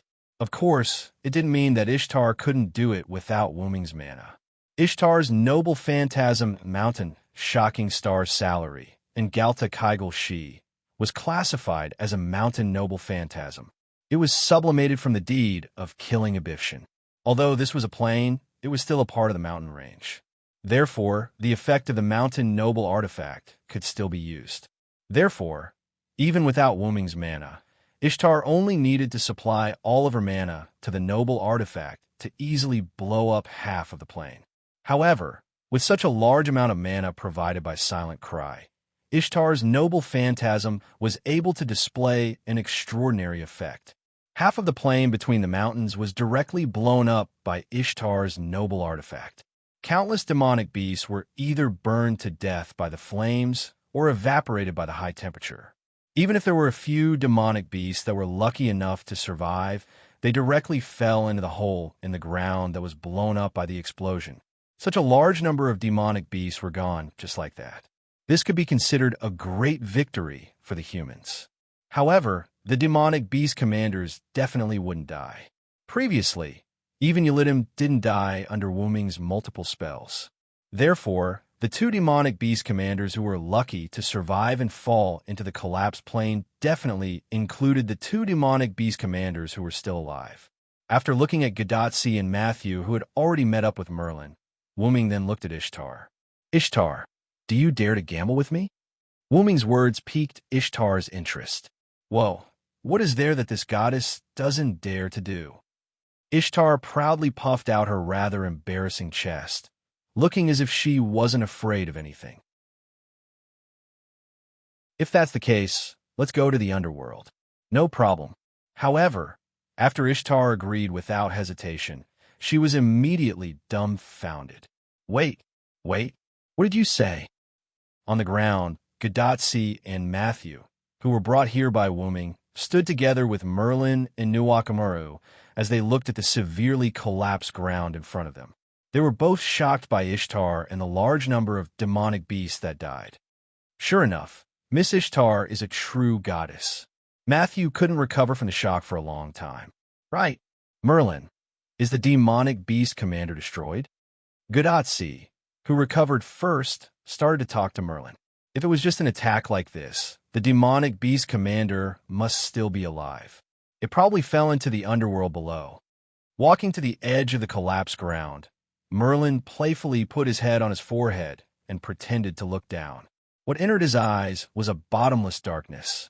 As far as Merlin was concerned, he couldn't see what was at the bottom of the darkness at all. Underworld. Gadotsi and Matthew were shocked when they heard this. An existence related to death was indeed a little uncomfortable for humans.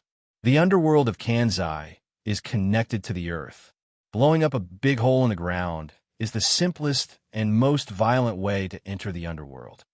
Gadotsi was shocked by Merlin's words about the underworld of Kanzai is connected to the earth. However, Matthew was quite concerned about another matter. Mr. Merlin, this should be the end of the Kanzai when the gods disappeared. Does the underworld still exist? Logically speaking, as the Kanzai faded away and the gods gradually disappeared, the underworld should have also dissipated and become non-existent. Therefore, Matthew was puzzled by Merlin's words about the demonic beast commander falling into the underworld. Ha, Matthew. Don't forget about the Three Goddesses Alliance. Merlin's tone was flirtatious as he smiled at Matthew. This made Matthew's cheeks turn red with shame. Then Gadotsi stood in front of Matthew and glared at Merlin. So that's how it is. Because the goddess of the underworld of Mesopotamia has returned to this era, the underworld was also brought over. Gadotsi's bracelet emitted Roman's voice.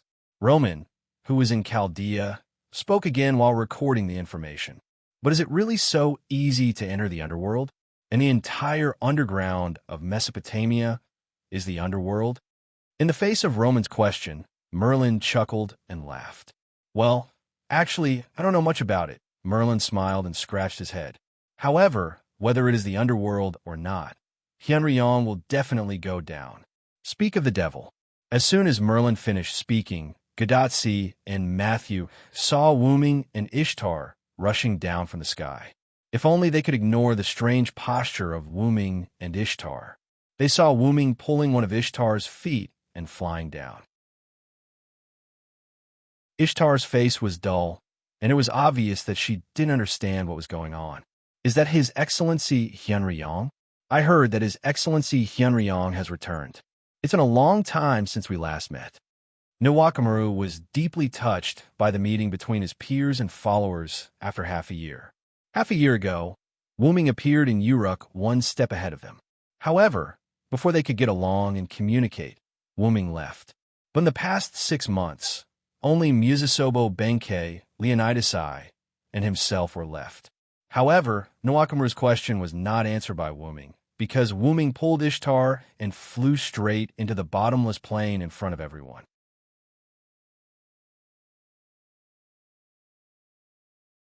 Chapter 922. That. Is it really okay for Ms. Ishtar to go to the underworld? Matthew, who had read Mesopotamia's mythology, knew very well that Ishtar arrogantly entered the underworld and was killed by the goddess of the underworld. As a servant, the inheritance of being killed by the goddess of the underworld may cause the underworld to impose some restrictions on Ishtar. However, before anyone could answer Matthew's question, Ishtar's miserable scream came from the collapsed crater. No. Everyone looked at each other and smiled awkwardly. It turned out that Ishtar was forced by Wuming. At this moment, Gadotsi suddenly realized a problem. By the way, how do we go down the way to go down? Well, whether it's me or Nuwakamaru, we don't have the means to safely enter the underworld. If you want to enter the underworld, you have to jump down. Merlin nodded proudly. Jump down. Roman, who was in Chaldea, couldn't help but exclaim. The instruments in Chaldea were interfered with, and they couldn't detect how deep the crater was. How could they jump down directly in this situation? Ms. Nuwakamaru, let's not talk about this for now. Matthew sighed helplessly. Merlin, what are you so proud of? Gadotsi looked at Merlin with contempt. Nuwakamaru put her thin green into the scabbard and also sighed. Right now, we can only wait for the Uruk's reinforcements to arrive before making a decision. There are only a few of us, and we can't enter the underworld. Nyoruan was, after all, a former general. Before he could determine whether Wuming, Ishtar, and the others needed reinforcements, he could not act on impulse. But, Mr. Merlin, if we take this opportunity to support the senior Villo, can we take down the goddess of the underworld in one fell swoop? Matthew had a bold idea. Yes, if we support Assassin, maybe we can take down the goddess of the underworld in one fell swoop, and then we can focus on the goddess of Warcraft. Thinking of this, Gadotsi excitedly pulled Matthew's hand and prepared to go to the underworld with Matthew. Wasn't just jumping down? Previously, when they came to this singularity, they had also experienced the experience of falling from high altitude. It was a new experience after all. However, Merlin blocked their way with his staff. It's not that easy. You two listen to me first. Merlin denied Gadotsi's suggestion. The underworld is full of death energy, and ordinary people can't stay there for a long time. Even if you wear a special magic dress, you can only stay there for a short period of time. Besides, Nuwakamaru and I can't help. At most, we'll be a burden to the Villo. He already has Ishtar, and we don't need to send a few more burdens to burden him. Merlin became serious. Legend has it that in the underworld of the Mesopotamia, the goddess of the underworld, Ereshkigal, is the ruler of everything in the underworld. Any god in the underworld will be restricted by the underworld, and their divinity will be suppressed, making them powerless. Without divinity, they probably won't be weakened or suppressed, but if they aren't alive, I'm afraid they won't be able to exert their power. This was the opinion of Roman, who had urgently obtained information about the goddess of the underworld, Ereshkigal. That was why Merlin said that he couldn't help. Wait a minute. Won't Ishtar, an assassin, be in danger? Gadotsi was a little panicked. Ishtar was killed by the goddess of the underworld, and Wuming was a god in the Mesopotamia, Uruk Hyunryong. His divinity must be high, and Wuming's current identity was a servant, not a living being in that case. After entering the underworld, wouldn't they become the lambs to be slaughtered by Ereshkigal? But even if they are alive, there are still risks. Although the goddess of the underworld, Ereshkigal, can't leave the underworld, as long as she is in the underworld, she can enjoy the authority of the underworld. This is the most powerful ability of the goddess of the underworld. Even if she faces a living being who can ignore the restrictions of the underworld, Ereshkigal won't be at a disadvantage. In short, if it's as recorded in the myths, the goddess of the underworld, Ereshkigal, is an invincible existence in the underworld. In the end, Roman added. In other words, only the living and I can ignore the suppression of the underworld's authority and cause harm to Ereshkigal. Matthew nodded. If that's the case, can't we enter the underworld to support them? Gadotsi suggested. However, Merlin shook his head again. Tachika, how can you be sure that you and Matthew will encounter the Villo first and not Ereshkigal? If it's just Matthew and Ereshkigal fighting alone, although the chances of winning are not zero, it's not high either. Also, don't forget that the two demonic beast commanders also fell into the underworld together. Merlin's words were like the last straw that broke the camel's back. Gadotsi didn't know what to say. At this time, Nuwakamaru, who had been quiet for a while, spoke. If it's only you and Matthew, if you encounter any one of them, even if Sir Matthew's shield can defend against the opponent's attack, it's only a matter of time before you lose. After all, the demonic beast commanders don't just have pure strength. And if you encounter both of them at the same time, Although Nawakamaru didn't continue to speak, the result was inevitable death. As a surviving servant of the beheading operation, it can be said that I have a deeper understanding of the demonic beast commanders than you. Let's not talk about the lion-headed wugger. The other demonic beast commander, Musamafu, is not an ordinary person. It's not an existence that a servant can face alone. After Nawakamaru finished speaking, he walked directly toward the almost collapsed defensive barrier. I'm going to organize the soldiers and wait for the arrival of the Uruk's people before making a decision, and I believe that Sir Hyunryong will be fine. After Nawakamaru finished speaking and left, whether it was Gadatsi, Matthew, Roman, or Merlin, they didn't speak anymore, as if they were giving Gadatsi time to think. After a moment, Merlin opened his mouth. I'm also very worried about the Villo. After all, he's my close friend. However, worrying about him is useless. For now, we can only believe in the Villo. You must know that the Villo took the initiative to enter the underworld. Since he took the initiative to enter the underworld, then the Villo certainly won't make such a low-level mistake. Indeed, in the case of knowing that there is a tiger in the mountain, only those who had a card up their sleeves would do something like going to the tiger's mountain. Otherwise, it would be a waste. Wu-Ming was certainly not a person who would do something for free. He must have his own considerations. I know. I'm just a little bit worried about Assassin. At that moment, Gadatsi also recovered. Since it was already like this at this stage, then they should believe and wait.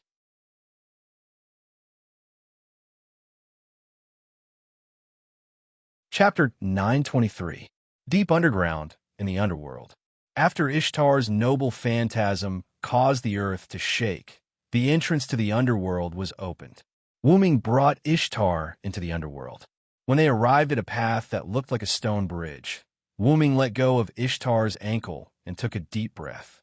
As expected, the place is filled with the aura of death. Not only that, it was dark everywhere. Along the way, there were 1 or 2 cages that looked like spears with a floating blue flame. The entire underworld was filled with darkness and faint blue light. Ouch, ouch, ouch. Ishtar was lying there in pain. She struggled to get up and held her head as if she was having a headache. After Ishtar was brought into the underworld by Wu-Ming in a rather rough way, she had bumped into many things along the way. Ishtar's head was the most injured.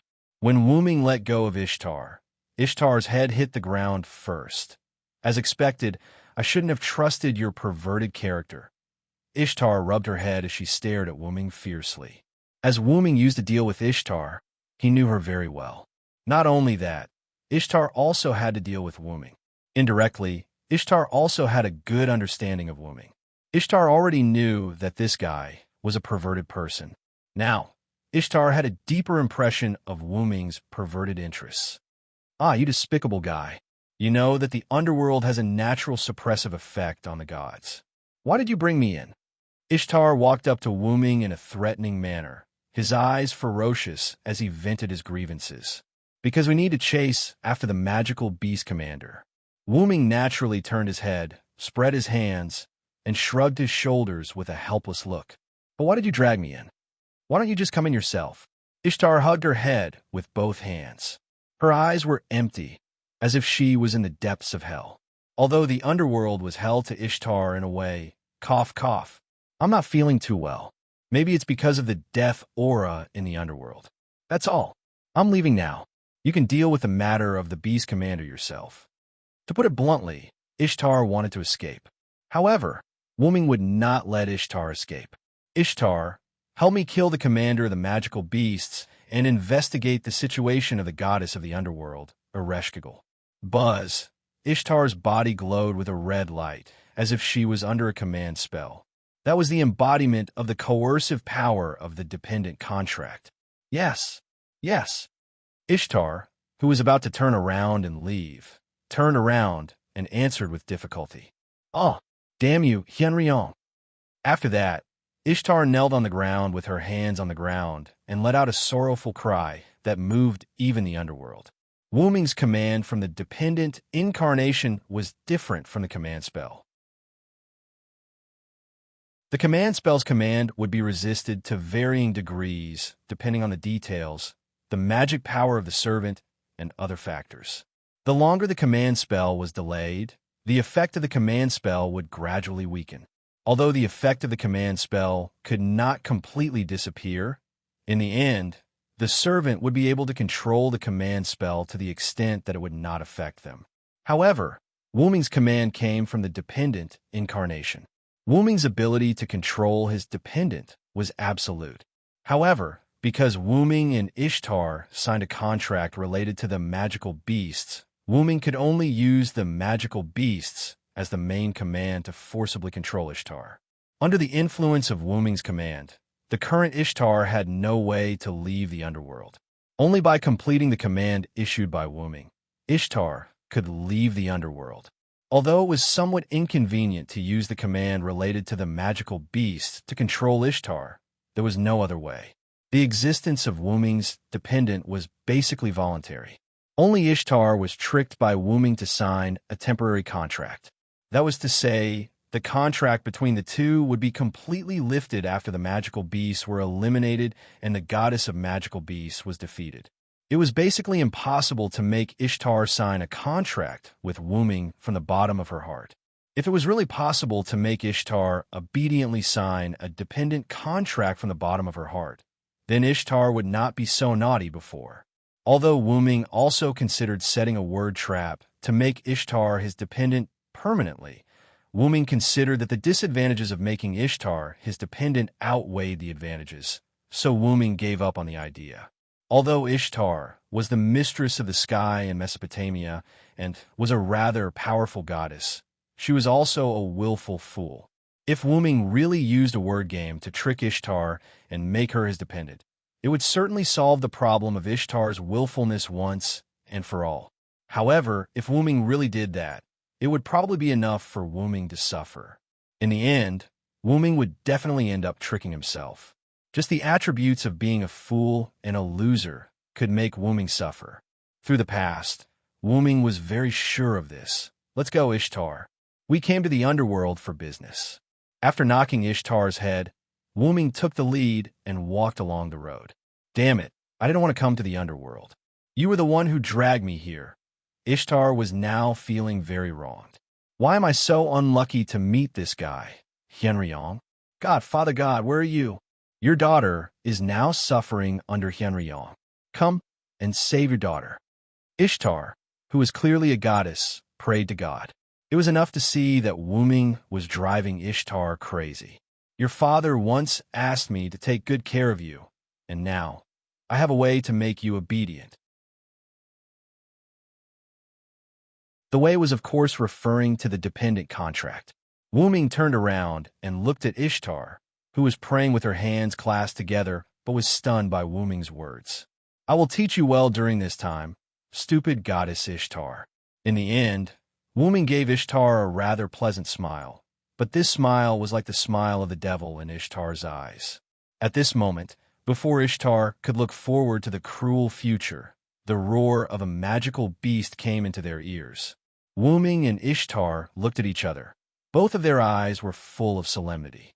Immediately, Wuming ran directly in the direction of the roar of the magical beast, and Ishtar had no time to look forward to the cruel future and directly followed Wuming's footsteps.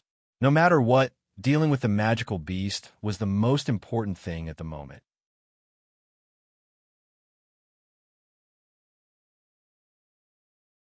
Chapter 924. The one that roared must be the commander of the demonic beasts. There was no doubt about that. Not to mention that the mass-produced demonic beasts wouldn't be able to make such a loud roar. Even if there were some demonic beasts that weren't killed by Ishtar's noble phantasm and fell directly from the ground to the underworld, at such a height, even if it was a strengthened, mass-produced demonic beast, it would still be severely injured. Moreover, it would only be a serious injury and not a light one. Perhaps only the demonic beast commanders with extremely strong physiques could fall to the underworld unscathed. Then, what did the uninjured magical beast commander encounter that caused him to let out such a bluffing roar filled with shock and panic? The answer was that the demonic beast commanders were attacked by the garrulous spirits. The roads in the underworld went from the top to the bottom. They were all stone bridges that were naturally formed in the underworld. The stone bridges intersected with each other and extended downwards like a maze. But apart from that, there were also places where a few stone bridges converged to form a platform in the underworld. At this moment, Wuming and the rather reluctant Ishtar stood at the edge of a stone bridge and looked down at the platform that was formed by the stone bridges. There was a gigantic humanoid creature that was covered in red fur, but had the head of a ferocious lion.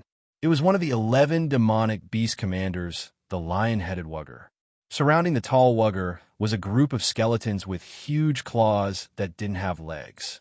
Their claws were as big as the heads of these skeletons. These skeletons were the garrulous spirits. The garrulous spirits emerged from all over the place and swarmed towards Wugger as if they had seen their enemy.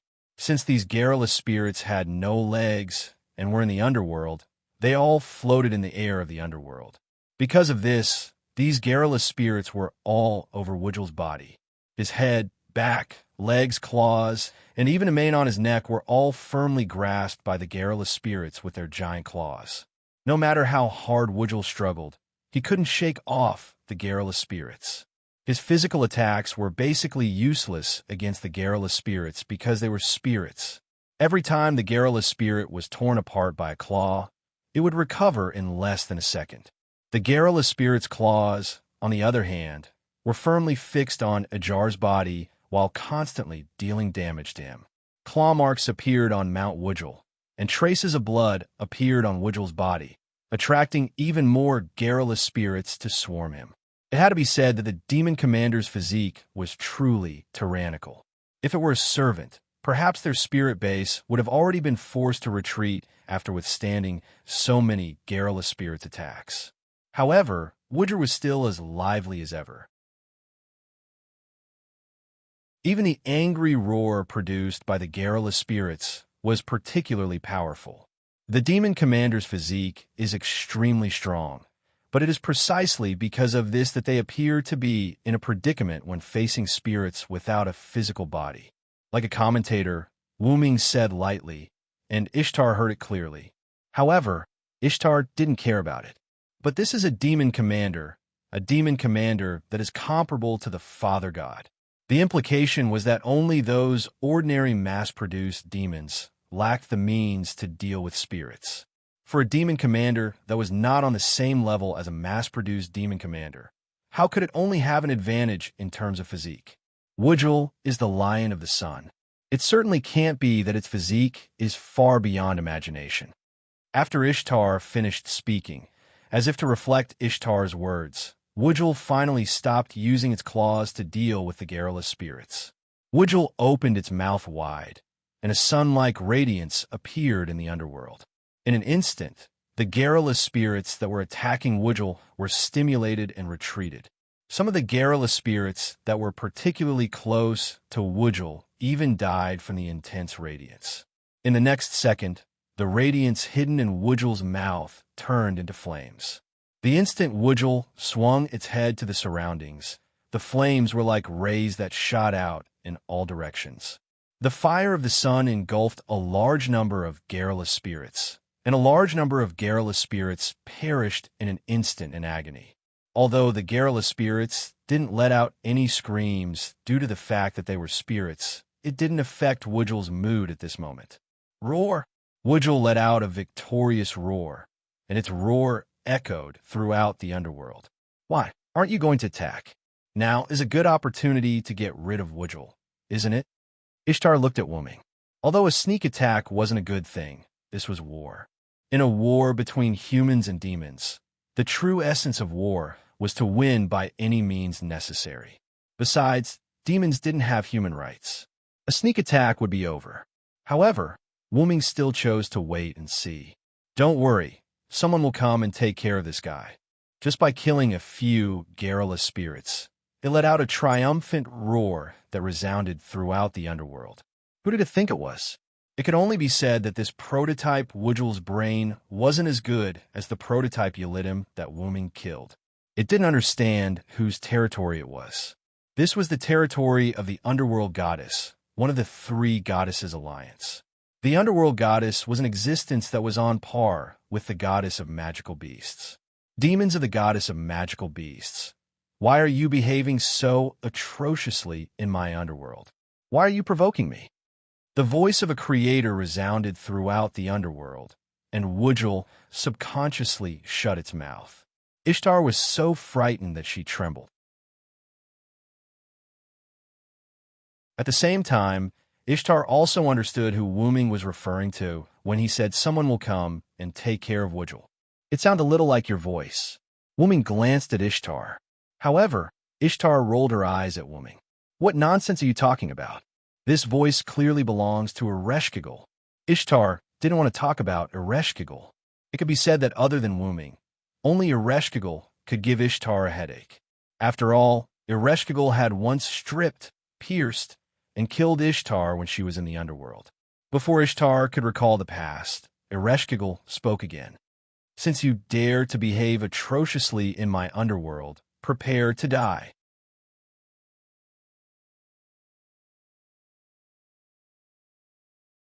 Chapter 925. However, the words that sounded like a death sentence did not strike fear in Yukar. Although Wudjil had subconsciously shut its mouth, it did not mean that it was afraid. Perhaps this was what the saying, "the ignorant are fearless," meant. Roar! Perhaps Yukar's brain was really not working well. It actually roared at the majestic voice in the void, as if it was provoking it. Is it crazy? Wuming, who could understand the language of the monsters, naturally knew what Yukar was doing. After translating and subtracting the profanities, it was more or less bring it on. But a mere Yukar actually dared to challenge the goddess of the underworld alone? Both Wuming and Ishtar knew that Yukar would die without a doubt. As expected, after Wudjil let out a roar, black and gray stone pillars rose from the ground at irregular angles, as if they were dead. They firmly restrained Wudjil's limbs. Although the sudden restriction gave Wudjir a fright, he did not show any signs of panic or any other emotions. Wudjir actually used brute force to break the rock pillar into pieces. Roar! Yukar stomped on the rock pillars until they were crushed under its feet. Then, it let out another roar of victory. This guy is definitely done for. Ishtar could not bear to look at the scene in front of him. To provoke Ereshkigal in such a manner. If the original Yukar was supposed to die, then perhaps even its soul would be shattered by Ereshkigal. As the other half of Ereshkigal and Ishtar's trip to the underworld, Ishtar understood Ereshkigal quite well. After Wuggal let out what he thought was a victorious roar, but it was actually a declaration before his death. More rock pillars rose from the ground and restrained Wuggal's body and limbs. However, after being restrained once again, Wudjil was still about to use his brute force to break free. At that moment, the rock pillars instantly exploded and were replaced by spears of light. At the same time, they replaced the rock pillars to restrain Wudjil's body even more. That's Ereshkigal's spear. Ishtar frowned at the scene as if she recalled something bad.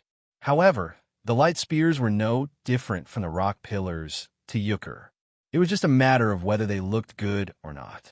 However, just as Wudjir was about to use the brute strength his mother had bestowed upon him to break free from the spears of light, a large number of new spears of light instantly appeared on the spears of light.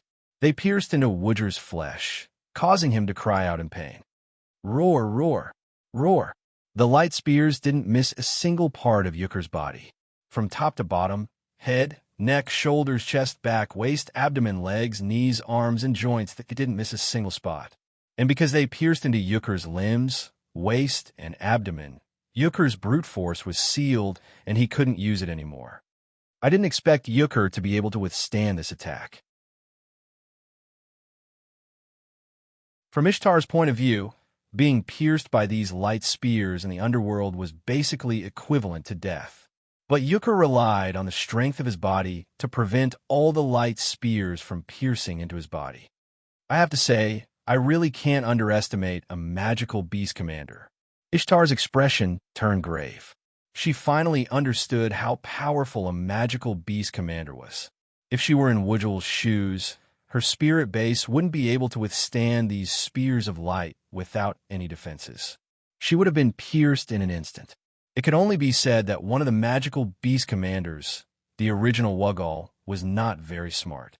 Otherwise, with such a powerful physique, it would have been able to escape from the underworld before a Leshki Gal made his move. But this Yukur was like a stubborn donkey. He didn't have the slightest intention to beg for mercy or repent. Instead, he opened his mouth and condensed the light of the sun again. Yukur's eyes were filled with the desire to kill and take revenge. How could this guy still want revenge in such a situation? Did he become arrogant because he didn't die time and time again? Or was Yukur really that confident in himself? Wuming felt that it was the former. No, this wasn't a problem of arrogance or confidence. To be more precise, it should be a problem with Yukur's brain. In the legends, it was described that Tiamat's son, Kingu, led the magical beast to fight against the gods. The reason why Kingu led the magical beast was probably because the magical beasts sired by Tiamat weren't intelligent enough. Wu Ming guessed that the reason why the demonic beast lost was probably because there was a problem with their IQ. This might be the price to pay for obtaining great power. Tiamat's 11 sons are probably lacking in intelligence. Wu Ming shook his head regretfully.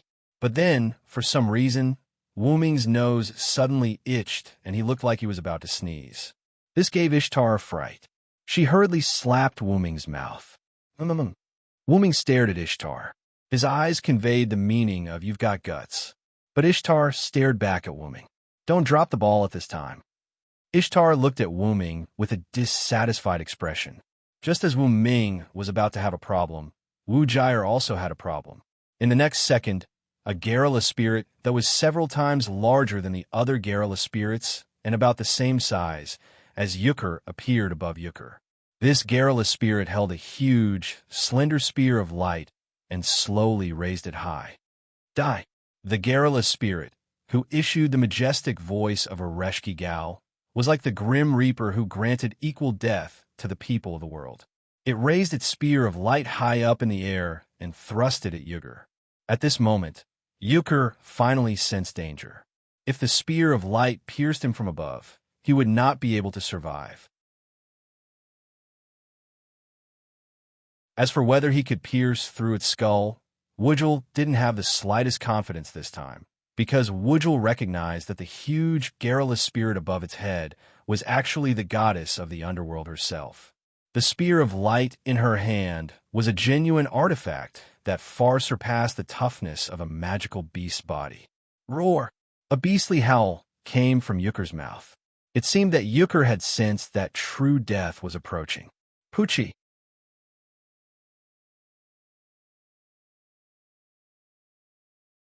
Chapter 926. Blood splattered all over the rock platform, and Ujar stopped moving.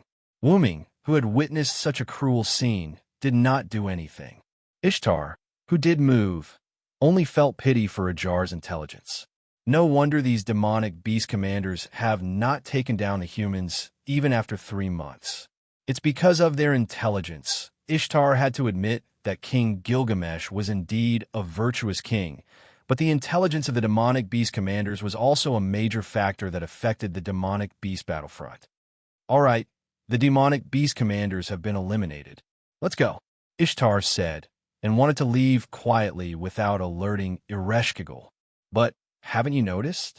We've been discovered long ago. Wu Ming looked at Ishtar in disdain. Wu Ming felt that Ishtar's intelligence was on par with the demonic beast commanders, as expected of an idiotic goddess. Is that so? But at this point, Ishtar also noticed the problem. After Ereshkigal's giant, girlless spirit killed Ujar and absorbed his soul into the spear of light in her hand, she stood still and looked at Wu Ming and Ishtar. Although there were a lot of rocks covering the two of them, there is no doubt that a Leshki Gal had discovered them. Ereshkigal is the mistress of the underworld. You can say that when we entered the underworld, Ereshkigal already knew. As the only god in the underworld, Ereshki Gal's authority was beyond imagination. But that was all. That's true. Ishtar's shoulders drooped helplessly, and she looked powerless. Ereshkigal only spoke after Ishtar showed a powerless look, as if she was waiting to see Ishtar make a fool of herself. Yurak Henryong, Mistress of the Sky Ishtar, I already know why you are here. The demonic beast Ajar has been killed by me, and the other demonic beast Musamafu has escaped from the underworld. There is nothing you want here. Leave quickly." Wuming could not help but have a trace of doubt. Wuming also guessed that Ereshkigal might not attack him and Ishtar, but Wuming did not expect Ereshkigal to let him and Ishtar leave just like that. Obviously, the other party was a member of the Three Goddesses Alliance. Obviously, the other party was a goddess who was hostile to humans. How could she let them go so easily? Obviously, they were on the side of humans. How could she let them go so easily? Damn it. Just listening to Ereshkigal's arrogant tone made Ishtar quite angry. However, Ishtar's brain was not as bad as Ajar's. At that moment, Ishtar pulled Wuming's arm. "You see, Ereshkigal also let us leave, let's go." However, Wuming was not moved, because Wuming came to the underworld not only to eliminate the demonic beast commander. Wuming's order to Ishtar was also very clear. Eliminate the demonic beast and investigate the underworld goddess. It's not easy to have the opportunity to get in touch with Ereshkigal. You can leave first. Wuming's order to Ishtar to eliminate the demonic beast commander had been completed, so the power from the dependence that restricted Ishtar from leaving the underworld had disappeared, and Ishtar could leave the underworld now. You want to face Ereshkigal alone. The original whisper was also raised a few decibels because of surprise. "Hey, although I don't want to admit it, you are the strongest on our side, right? How can you face one of the Three Goddesses Alliance alone? What if something happens?" Ishtar lowered her voice as much as possible and leaned over Wuming's ear and nagged. However, the response to Ishtar was Wuming's palm. "I actually let an idiot like you worry about me. How embarrassing." Wuming's palm pressed onto Ishtar's beautiful face, which could be considered as a response to Ishtar's previous slap on his face. "Damn, I'm not worried about you. I'm just worried. If you die, my reward will go down the drain." Ishtar struggled to pull Wuming's hand up from her face while looking for an excuse for herself like a proud textbook. Helplessly smiling, Wuming finally persuaded Ishtar to leave. "You should go back to the surface first. I'm a little worried about the escaped Musu Mafu." Ereshkigal would not lie about this kind of thing, so the other demonic beast commander, Musu Mafu, must have escaped. Looks like the demonic beast commander is not completely brainless like Wugger. At least the demonic beast commander, Musu Mafu, would escape, unlike the stubborn Wugger. In the end, Ishtar also compromised. "I know, you be careful." After Ishtar finished speaking, she summoned the heavenly ship's horse Anna, placed her hand on the horse Anna, and Ishtar slowly rose. "No matter what, since Ereshkigal is willing to let us leave, it probably means that she doesn't have any ill intentions towards us." However, when she said this, Ishtar felt awkward. How could Ereshkigal not have any ill intentions toward her? In short, you should be careful with your words. There shouldn't be any danger. You are the god that Enkidu once believed in. Even if it's because of Enkidu who treated Ereshkigal with respect, she will still let you go. I know. You should leave quickly. I am your senior in terms of seniority. How can a junior instruct a senior? You, on the other hand, don't be ambushed by another demonic beast commander when you pass through the exit that connects the underworld to the surface. Musu Mafu must have escaped from the entrance to the underworld, which was the collapsed ground that Ishtar blasted open. It was impossible for it to escape from other places. I know. What a hateful guy, nagging like an old man. So what if you were my senior? Humph. Ishtar turned her head and left angrily. Old man. Wuming subconsciously touched his chin. Although he looked young and was definitely much younger than Ishtar, he was someone who was on the same level as Ishtar's father, the main god of Sumer. In short, he would definitely take advantage of Ishtar. What else do you want? Yuruk Hyunryong. The conversation between Wuming and Ishtar was actually being monitored by Ereshkigal. Although she was still speechless towards Ishtar, Ereshkigal was more concerned about why Wuming was looking for her. Ereshkigal knew that the reason Wuming was looking for her was definitely not as simple as the reason that Wuming used to brush off Ishtar. Ereshkigal, Enkidu's tomb is still there, right?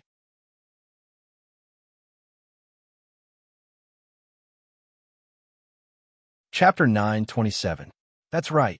Wuming cared about nothing else but Enkidu's tomb.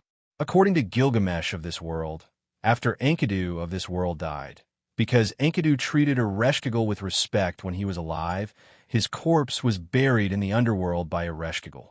In the Mesopotamia of the parallel world that Wuming experienced, Enkidu's soul was preserved by Wuming, and his corpse was given to Gilgamesh to deal with.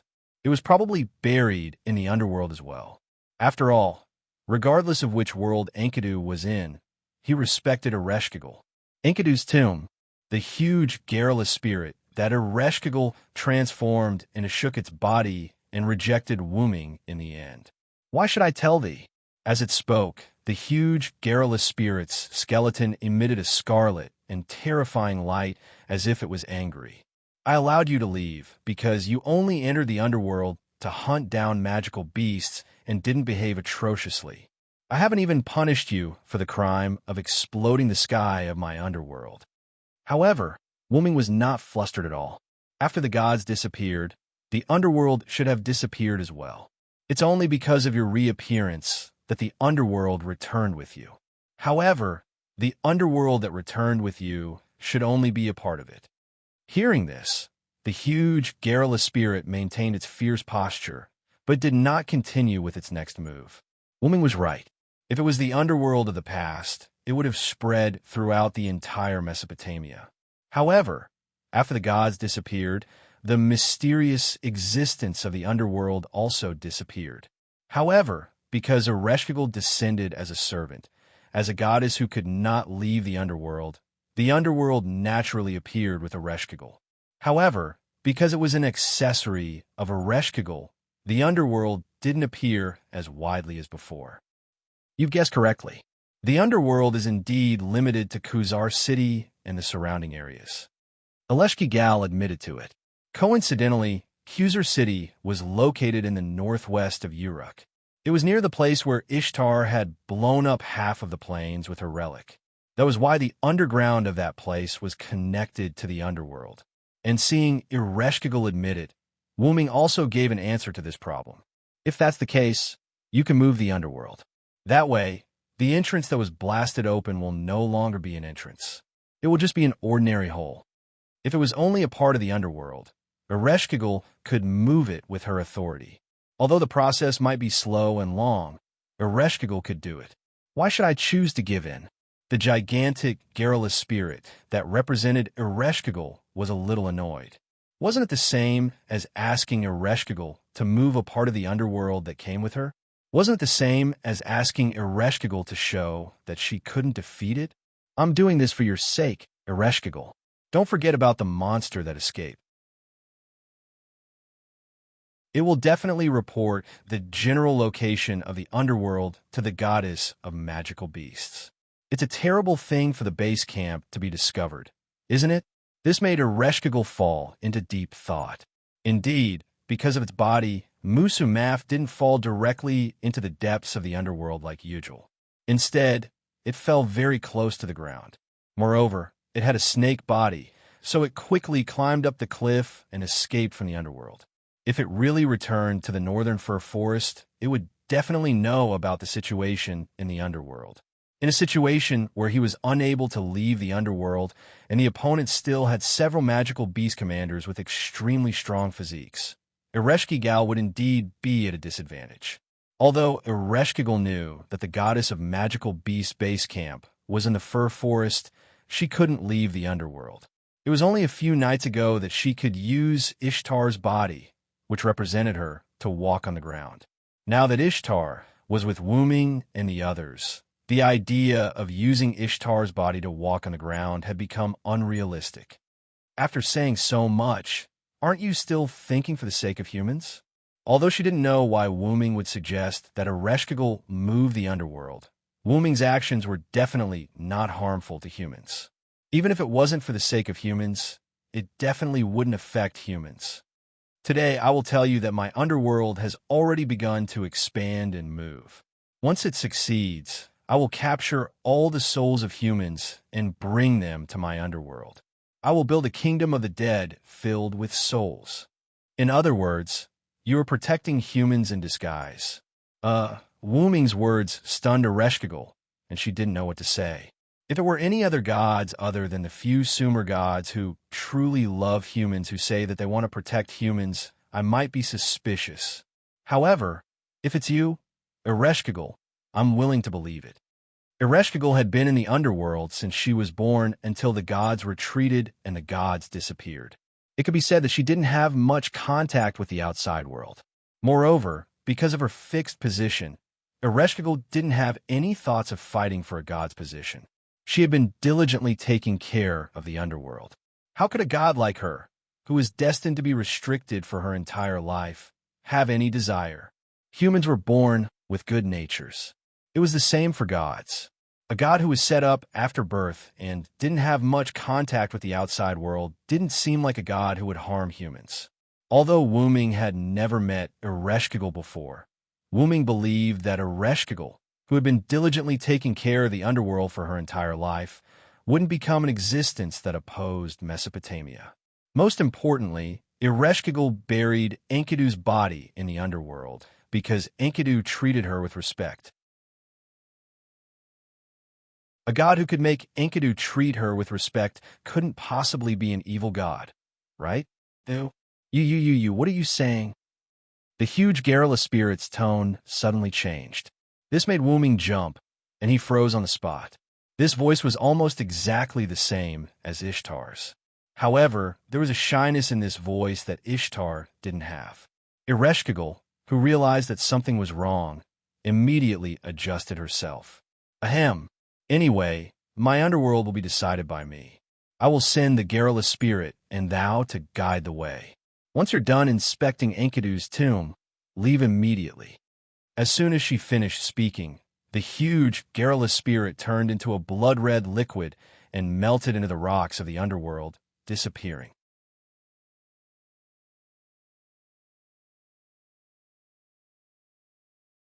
Chapter 928. Sure enough, there's more to it. If Wuming was only guessing about Ereshkigal before, then now Wuming was sure about Ereshkigal. He was sure that Ereshkigal was on the side of humans. However, Ereshkigal deviated from the right path. In a sense, she was an enemy of humans. However, as long as her thoughts were for humans, there was a way to change her. This can be considered another breakthrough point for the Three Goddesses Alliance after Quizzer. If the goddess of the underworld also defected, two pillars of the Three Goddesses Alliance would be on Wuming's side. Then the Three Goddesses Alliance would really exist in name only. In this way, humans could also deal with the goddess of warcraft with peace of mind. However, Ereshkigal seemed to be quite extreme. It was better not to be too anxious. At that moment, Wuming decided to investigate Enkidu's tomb in this world first, and then make a decision about the next action. As early as the huge, garrulous spirit transformed by Ereshkigal disappeared, a garrulous spirit the size of an ordinary person emerged from the crack of the rock and walked to Wuming. It stopped in place and seemed to be waiting for Wuming. Let's go. Take me to Enkidu's tomb. Although Wuming felt a little awkward, he felt a little sorry for Enkidu at that moment. The garrulous spirit turned around silently and floated in a certain direction. Over there. After looking at his general direction, Wuming followed the garrulous spirit. After all, Wuming still had to go back the way he came. The garrulous spirit's speed wasn't slow, but Wuming was able to keep up, so Wuming soon arrived in front of Enkidu's tomb. It was a small stone platform with empty spear cages around it. Chains wrapped around the spear cages and surrounded this place. It should be like this. At this moment, in Wuming's eyes, the spear cages around Enkidu's tomb were all crooked, and some were even pulled out. The chains around the spear cages were also violently broken and scattered on the ground. In the center of the stone platform, there was a pit that seemed to have been dug by a beast. Anyone could see that what was originally buried in this pit must be Enkidu's body or the god's soil. As expected, Enkidu, your body in this world is gone. As if receiving instructions, golden light spots of light appeared on Wu Ming's body. A silver chain appeared and wrapped around Wing's arms and waist. Clank, clank. The chains clanged against each other, as if they were responding to Wu Ming. Did the demonic beast do this? Or did Gidea's minions do this? The traces left behind told Wu Ming that the one who took away Enkidu's corpse wasn't an elegant person. To be able to leave behind such a messy scene, it was either a monster without much rationality or one of Gaia's minions, one of the 72 demons. After all, from the appearance of Enkidu on the side of the demonic beasts and the fact that Enkidu's body was stolen, the other party was definitely not on the side of humans. But after thinking about it carefully, Wu Ming rejected both possibilities. I'm afraid Gaia did it herself. Master, why are you so sure? At this time, Wu Ming's head lit up. The seemingly ordinary dragon horn headpiece made a sound. Because the timeline doesn't match, Wu Ming casually answered Kalis, and then explained to her in detail. The demonic beasts were produced by the goddess of demonic beasts, and Enkidu obviously appeared together with the goddess of demonic beasts, so it was unlikely that the goddess of demonic beasts did it. The demon god pillars could appear in various eras of human history and disrupt those eras, making those eras become singularities. It seemed like they traveled through time and space, but if observed carefully, those eras were all after the Magic King's era. The demon god pillars were passed down from generation to generation. When they reached a certain era, they would awaken and disrupt human history. Master, how do you know this? Kalis was puzzled. Because when I was in Atlas Courtyard, I met Sherlock Holmes. At that time, when Gadotsi, Matthew, and Leonardo da Vinci were brought into Atlas Courtyard by Sherlock Holmes, Wu Ming followed behind them. When Gadotsi, Matthew, and Leonardo da Vinci left Atlas Courtyard, Sherlock Holmes, who had already deduced that Wu Ming would come, had a conversation with Wu Ming in Atlas Courtyard. The reason why Wu Ming appeared behind Gadotsi and others was because Wu Ming had just come out of Atlas Courtyard. After all, the other party is a detective, and he even used a three-pointed Hermes. There were some things that I needed his help with, so I went to look for him. At that time, Kalis fell into the box world with Wu Ming's body, so it was normal that she didn't know about these things. If Kalis was here, there would be no need for Kalis at all. Kalis' database is 100 times stronger than a detective's brain. Kalis' tone was a little sour. Indeed, if Kalis had followed Wu Ming the whole time, with Kalis' ability, there would be no problem answering Wu Ming's questions through every little thing along the way. Unfortunately, Kalis wasn't by Wu Ming's side at that time. Helpless, Wu Ming could only ask Wu Ming for help. It's just a coincidence that you weren't here. Don't be jealous. My exclusive magic costume is lapis lazuli, Kalis Barrett. At that moment, Kalis didn't speak anymore, as if she was shy. But a shy magic costume. It can only be said that it was indeed the work of Gemstone Master, and the emotional system was also at the peak of its level. In short, including Winterwood City, the first 7 singularities were all created by a technique called the Demon God Pillar that was hidden in the human genes and passed down to a fixed age. In this year 2655 BC, the Demon God Pillar couldn't have appeared no matter what, so this singularity could only be handled by Gidea personally. Although Gidea could also teleport the Demon God Pillar to this singularity, Wu Ming's intuition told him that this singularity was set up by Gidea without anyone else's help. Then, in other words, Enkidu's body might be the real Enkidu. The silver chain on Wu Ming's hand couldn't help but shake, as if it was angry that its body was being used by the enemy. Gently pacifying the restless silver chain, Wu Ming fell into deep thought as he recalled the past. No wonder that Enkidu had a strange reaction when it saw me. Perhaps Enkidu's body affected the unknown soul within. At that moment, Wu Ming revealed a smile.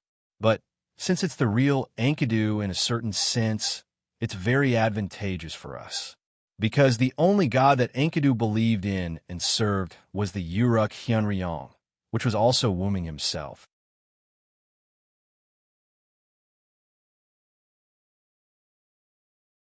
Chapter 929. After Wu Ming finished investigating Enkidu, He came to the surface from the underworld through the ground that was blown up by Ishtar. Putting the fake Enkidu aside, Gadatsi, Matthew, and the others were still on the surface. Although Merlin was there, and Gadatsi and Matthew wouldn't go to the underworld to find him, they definitely wouldn't leave. Maybe they were still waiting for him nearby. No matter what, he had to go up and say hello, and then go back to Uruk. And Wu Ming hadn't gone back to Uruk since he returned to Mesopotamia. It would be good to report to Gilgamesh about Enkidu. Standing at the edge of the collapsed ground, Wu Ming looked back at the huge crater behind him and nodded. This way, the demonic beasts can be prevented from coming here. It was an unexpected surprise. After all, the surrounding area had collapsed, and the demonic beasts couldn't choose to enter the underworld and then climb up. That was equivalent to provoking Ereshkigal, and they would definitely be killed. While Wu Ming was talking, the girl's excited voice came from behind him. Assassin! Wu Ming turned his head and saw Gadatsi running while waving at him, and Matthew was behind her with a panicked face. For a moment, Matthew, who was a demi-servant, couldn't catch up with Gadatsi, who was an ordinary human. Senpai, please slow down. When she was close to Wu Ming, Gadatsi suddenly flew toward Wu Ming. Wu Ming quickly opened his hands, took a few steps forward, and caught Gadatsi. Assassin, are you okay? Gadatsi looked worried. However, Wu Ming knocked Gadatsi's little head. If you're so impatient, I'll be in trouble. Senior. Matthew, who came to the two of them, was panting heavily and looked quite uncomfortable. Because he was too anxious to catch up with Gadatsi, Matthew didn't have much time to catch his breath. Look at you, Matthew. Don't do this again. Wu Ming immediately let go of Gadatsi and went to Matthew's back to rub Matthew's back. He then injected his mana into Matthew's body to relieve Matthew's fatigue. I'm sorry, Matthew. I was too anxious. Gadatsi also came over to apologize to Matthew. When she found out that Wu Ming's spirit base was nearby, she immediately ran over. It's okay, Senior. I understand that you're worried about Vi. Senior Villo. Although he was relieved, Matthew was still panting heavily. It seemed that he needed a little rest. Tachika, you should calm down in the future. A demonic beast commander escaped. If you're so rash, it will be troublesome if it ambushes you halfway. Gadatsi didn't care about anything just now. After receiving the news that Wu Ming appeared here, she directly ran over. Matthew was also worried about Gadatsi's safety, so he was out of breath and followed her. Don't worry about that. The demonic beast commander has left. A voice came from behind Wu Ming. Wu Ming turned his head and saw that it was Ishtar. You're okay? That's great. Wu Ming's tone was rather flat as he nodded. Ishtar knew very well what Wu Ming meant by nothing happened. Wu Ming meant that Ishtar was not ambushed by the demonic beast commander. However, knowing was one thing, but Wu Ming's perfunctory attitude made Ishtar quite unhappy. You bastard. I was worried that Ereshkigal would imprison you in the underworld, and you're actually looking forward to something happening to me? At that moment, Ishtar was like an angry cat, staring fiercely at Wu Ming. Miss Ishtar was indeed ambushed by Musu Maf nearby, but because we were all stationed not far away, nothing happened to Ishtar. Matthew, who had recovered his breath, also began to explain. Who would have thought that that guy was actually hiding underground? It actually managed to hide such a huge thing. Ishtar became irritated at the thought of this. It could be said that if it weren't for Wu Ming's reminder, she would have been eaten by Musu Maf by now. Devouring a god would bring about considerable growth for a demonic beast. It was the same reason why Yelidim wanted to devour Wu Ming. It was no wonder that Musu Maf would hide and wait like a sinister viper. Sure enough, the demonic beast commander isn't all brainless. After all, those brainless demonic beast commanders were most likely dead, and the remaining ones were probably some meticulous fellows. Wu Ming couldn't help but become serious. I'm sorry, Ishtar. It's my mistake. I should have let you leave with me. Wu Ming really didn't expect that Musu Maf would actually ambush here. The reason why he said demonic beasts might ambush was just to scare Ishtar and Gadatsi. After all, Those who escaped in such a situation would definitely choose to leave. In the end, Musu Maf actually chose to ambush them. It can only be said that Musu Maf was bold enough. If Wuming and Ishtar were to come out together, and if Wuming were to find out, Musu Maf would definitely follow in his footsteps today. Wuming couldn't let the tiger return to the mountain, no matter what.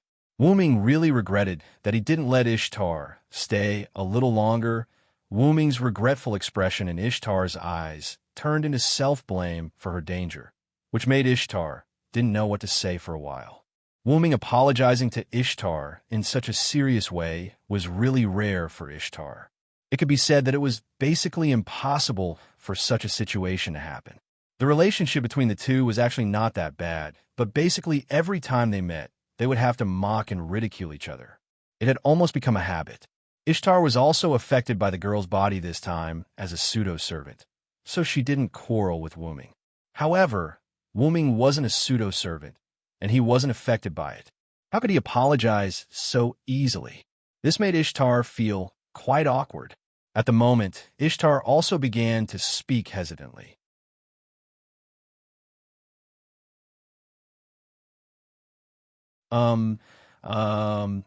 This is not your fault. After all, you also told me if I could come out with you, I would definitely not let Musu Mafu escape. I really missed a great opportunity to kill another demonic beast commander. Wuming clenched his left fist and hammered his right hand, directly interrupted Ishtar's speech, and his expression became even more regretful. As the saying goes, the more you think about it, the angrier you get. The more you take a step back, the more you think about it. Wuming's current state was more or less the same. However, Wuming's words made Ishtar, Gadatsi, and Matthew stunned on the spot. The meaning of Wuming's words was already very obvious. He wasn't worried about Ishtar, but he regretted missing the opportunity to kill the demonic beast commander. Gadatsi and Matthew couldn't help but swallow their saliva, silently looking at Ishtar, who had lowered her head and exuded a terrifying aura. Sure enough, Ishtar also lived up to everyone's expectations and shouted out what Gadatsi and Matthew thought was right at the moment. "You bastard!"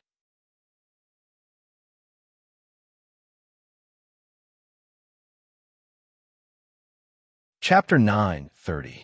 After Wuming made a scene with Ishtar, the four of them returned to the nearby encampment. This was a place close to the defensive barrier. Although it had not collapsed yet, many of the barriers were already in a state of collapse and were about to collapse. However, they could still be used temporarily after temporary repairs. Not only that, under the command of Nwakaru, the soldiers also set up temporary tent-like residences adjacent to the defensive barrier. Oh, you all returned safely. I knew that nothing would happen. Merlin was the first to come out of the tent to welcome everyone. However, it seemed that you guys were a little noisy just now. I was very self-aware and didn't come out. If Merlin had also joined in, the situation would have become even more serious. It's just that the joke was a little too harsh, and someone couldn't take it. Wuming said and glanced at Ishtar. "Oomph." Ishtar snorted and turned her head to the side after realizing that Wuming was looking at her. Gadatsi and Matthew saw this scene and smiled helplessly and awkwardly. In short, the two people who went deep into the underworld have returned safely. Although the commander of the magical beasts, Musu Maf, was released, the other commander of the magical beasts, Wugger, was killed in the underworld for provoking the goddess of the underworld. Mashu began to report and smiled. One of the commanders of the magical beasts was killed and the other escaped, but we have 0 casualties in the end. There's no better result than this. Indeed, putting the number of enemies aside, the number of casualties on their side was the most important thing. The demons did not rush to the fortress. The collapse of the fortress was entirely the result of Ishtar's noble artifact. Therefore, the soldiers did not suffer any casualties. Needless to say, Gadatsi and the others did not suffer any casualties. The task of killing and chasing the demons was completed by Ishtar and Wuming. It was just that when Ishtar flew up, he was almost ambushed by Musu Maf. However, because Ishtar was vigilant because of Wuming's words, Musu Maf's ambush failed. although Wuming was quite upset that Musu Maf managed to escape. Moreover, the ground here has also collapsed because of Ishtar's noble phantasm. It's directly connected to the underworld. I'm afraid that the magical beasts will have to take a detour even if they want to come here. Wuming added, it could be said that this was undoubtedly a man-made natural moat. In other words, we don't need to set up defensive facilities here. Gadotsi expressed her opinion. Even so, we have to consult with King Gilgamesh before we can make a decision. Nawakamaru walked over from the camp behind everyone and expressed his opinion. Why don't we talk in the tent? We can also let Mr. Hyunryong have a good rest. Nawakamaru pointed at the tent not far behind him. Wuming shook his head and declined. I'm not tired. I'm just taking advantage of the situation to have a chat here. After all, they were almost all here. If there was anything, they could just stand there and simply summarize it. There was no need to sit down and have a formal discussion. Besides, we do have to consult with Gil. Besides, I have something to report. I'm going to return to Uruk immediately. Gadotsi was stunned when she heard Wuming's words. Then what should we do? Gadotsi and the others originally received the first order given to them by King Gilgamesh to go to the jungle in the southwest to help the Quetzalcoatl. However, they didn't even see the Quetzalcoatl's face before they were led by Wuming to the Abith Mountains in the northwest. They were directly across the Mesopotamia. The first order was such a mess. Not to mention, Gadotsi and the others couldn't continue to stay here. Even if they didn't go to Uruk with Wuming, they had to return to the jungle in the southwest. The most important thing was that Anna was still there. Senior Villo, why don't you send us back to the jungle? Matthew felt that since Ishtar had been recruited, they should go back and meet up with Anna. I'm not going to leave you here. Come back to Uruk with me. After Wuming finished speaking, he looked at Ishtar. You also come back to Uruk with us to see Gil. Ishtar was dumbfounded. Hey! In Uruk City, in a corner near the Divine Tower, dark purple ripples suddenly appeared. Wuming, Gadotsi, Matthew, Anna, Merlin, and Ishtar, who was very reluctant but didn't dare to say anything, walked out of it. Although Ishtar was very reluctant, Wuming ordered her to come with them, saying that she had to discuss with Gilgamesh about the crusade against the monsters. Although the price was that Ishtar had been verbally attacking Wuming along the way, after arriving at the jungle in the southwest, Wuming and Ishtar were alone for a while.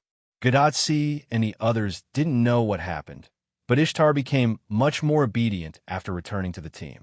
After that, Wuming found Anna, but because he still didn't see the Quetzalcoatl, Wuming left a message and took the 5 of them back to Uruk through the portal.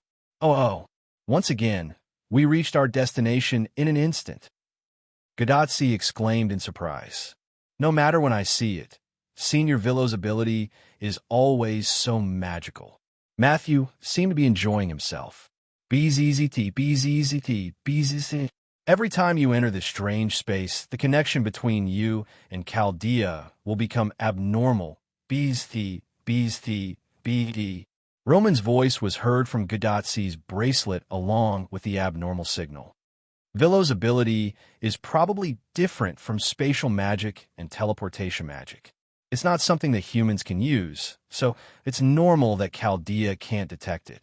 Even Merlin was very interested in Wuming's ability. If he didn't know that Wuming would be perfunctory, he would have asked him a long time ago. Anyway, it's better to be able to get to our destination as soon as possible. Anna sighed. She looked quite tired. She couldn't help it. She was only there to help, and after a long journey to the jungle in the southwest, she was left alone, although she was the one who asked for it. After that, before she could see the Quetzalcoatl, and before she could do anything useful, she was picked up by Wuming and returned to Uruk. Anyone would be unhappy if they were in her shoes. Mama, Anna, don't be sad. Returning to Uruk means that you can eat delicious butter cake for dinner. Merlin, who thought he was showing a kind, big brother smile, looked at Anna as if she was a kidnapper. Gadotsi and Matthew couldn't help but protect Anna behind them, watching Merlin with vigilance. You look very suspicious, Merlin.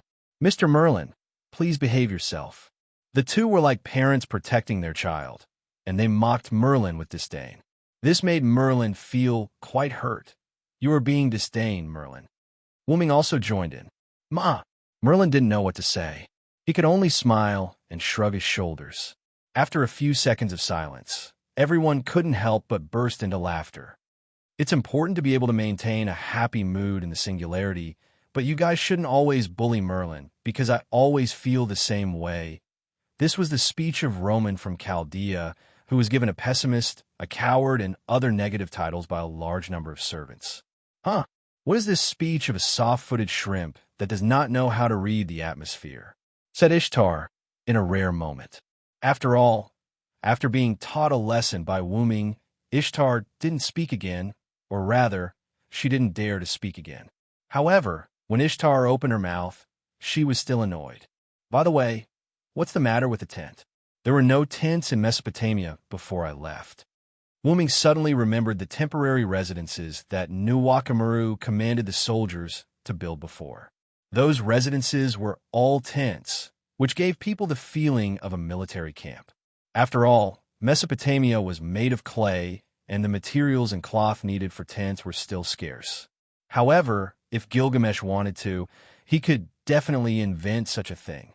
But even if there was, most of the tents would be replaced with sheepskin. However, that would be a little bit extravagant, and it might not make ends meet. That was why there were no tents in Mesopotamia. About that, I heard that it was an invention brought by Zhuge Kongming's military advisor. Matthew heard some rumors about it. Some people said that it was contributed by the king's military advisor. In other words, the main consciousness of Zhuge Kongming is Ermero too? Gadotsi was stunned. If the other party brought an item that didn't exist in this era, then why couldn't they determine the other party's background before? No, it's hard to say. Zhuge Kongming also had tents during the Three Kingdoms period. After all, the army needed to be stationed when marching to war.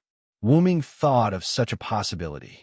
If you think about it carefully, it really doesn't look like something like a modern tent. Matthew nodded.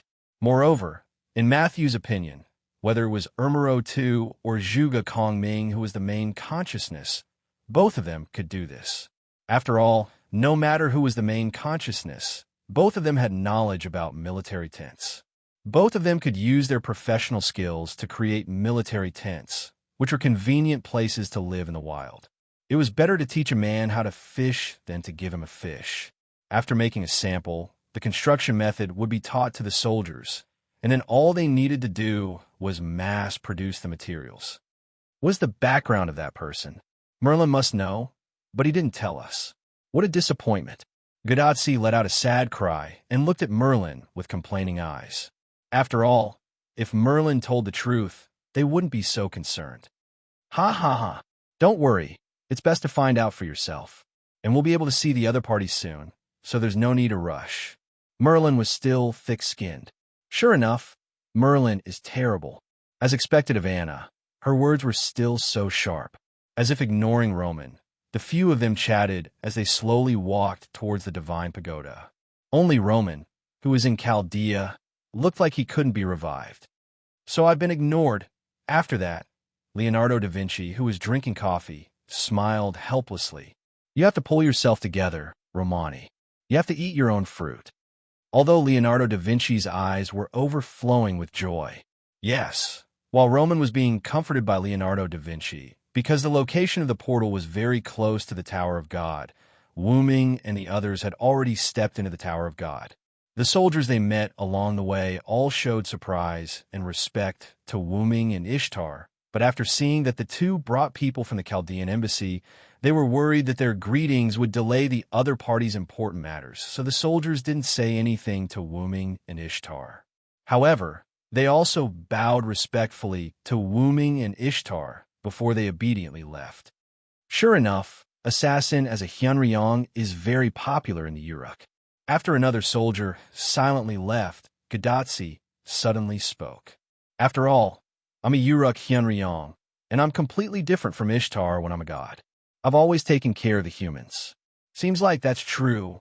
Matthew recalled the situation just now. The soldiers were indeed very respectful to Wooming and Ishtar, but the way they looked at the two of them was different. They were respectful and grateful to Wuming from the bottom of their hearts. But when the soldiers looked at Ishtar, it was as if they were looking at a high and mighty god who could not be offended. Although both were respectful, they were actually not the same. Ahem. But I can see that the Uruk soldiers also respect you, Miss Ishtar, Matthew immediately added after being pushed by Gadotsi. However, this could not cover up the fact that even Ishtar had to admit. However, this fact made Ishtar even angrier. So what if it's different? I don't need their respect anyway. The humans only need to offer me gems and gold. Humph. Ishtar said as she sped up and walked toward the room at the top, where Gilgamesh was dealing with matters. This made everyone feel ashamed. Don't worry about her. She'll be fine after a while. Let's go. The place where Gil is dealing with matters is right in front of us. According to the current situation of this world, he should be staying there forever.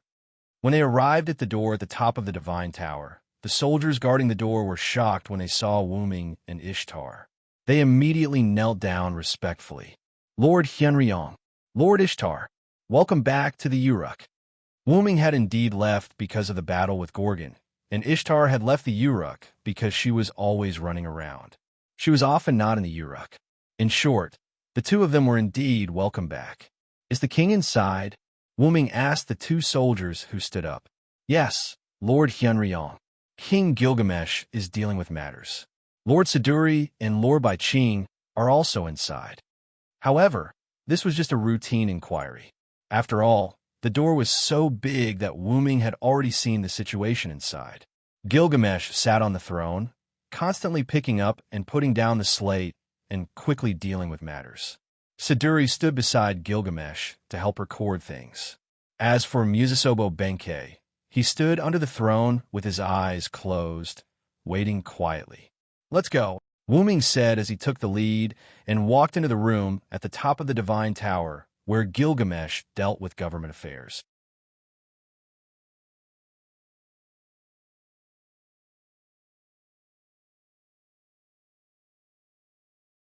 Chapter 9:31. On the king's throne, Gilgamesh, assisted by Siduri, was efficiently handling the various matters on the clay tablets. Oh, Hyunryong, you're back. Even when he saw that the visitor was Wuming, Gilgamesh didn't put down the clay tablet in his hand. Instead, he looked at the clay tablet while chatting with Wuming. Siduri slightly bowed to Wuming and Ishtar. She couldn't interrupt the conversation between the king and the god at this moment.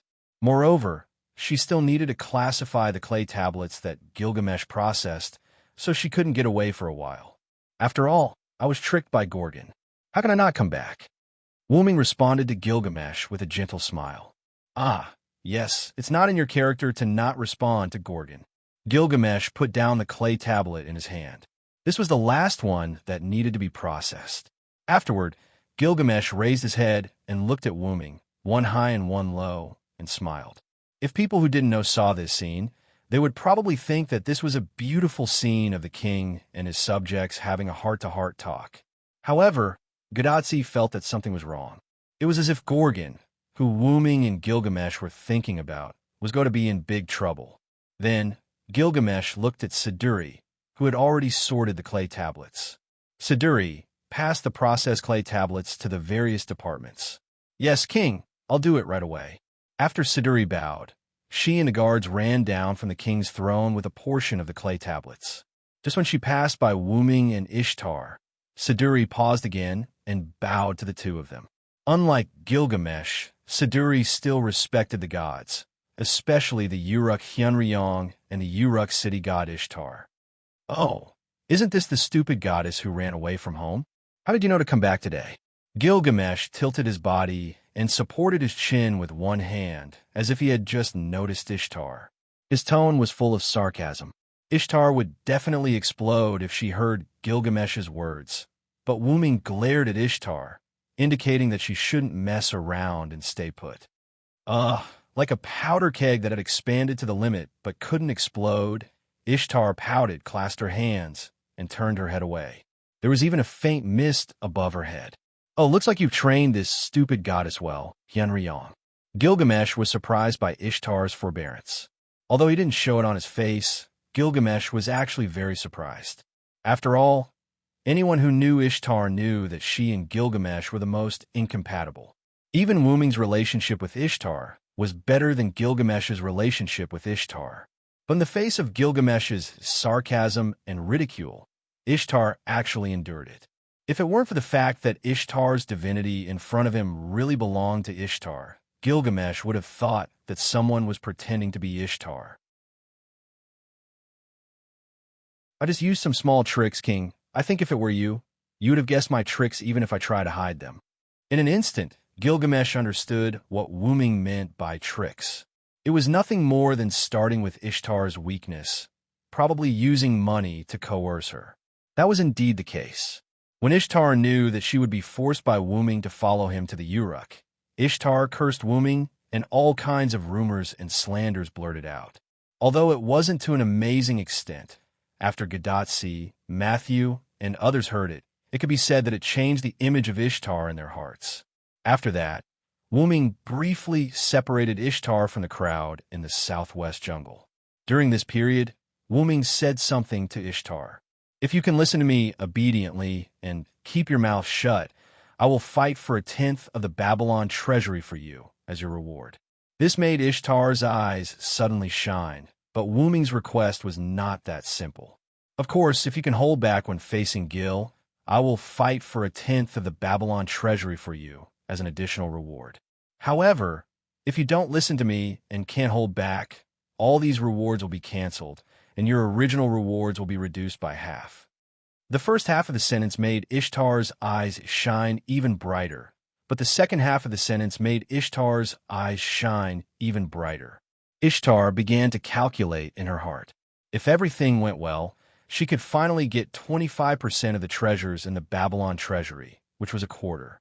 However, if it didn't go well, she could only get less than 10% of the treasures, which was directly reduced from a quarter to a 20th. It's easy, right? Just don't lose your temper and be obedient, and you will have a chance to get 25% of the treasures in the Babylon treasury. If you lose your temper and don't listen to me, you will only be left with 5% of the treasures. Although 5% of the treasures is indeed a lot, it is not even 10%. TSK. Wuming's words echoed around Ishtar, whose eyes began to spin. Gradually, Ishtar, who could not resist the temptation, chose to fall into the devil's trap.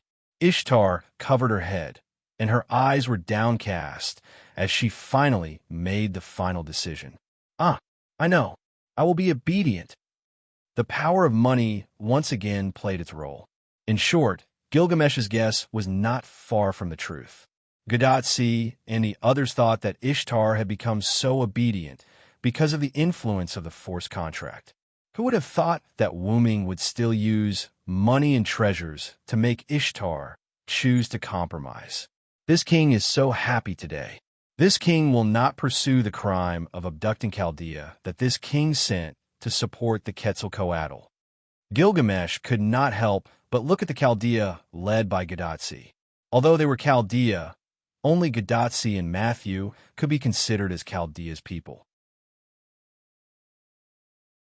Anna was brought by Merlin, and Merlin was only sent by Gilgamesh to support Gadatsi and Matthew.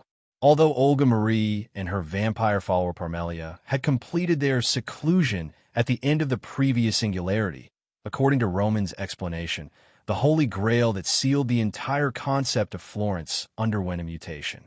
Something followed the demon god Pillar Florence and groped its way to Chaldea.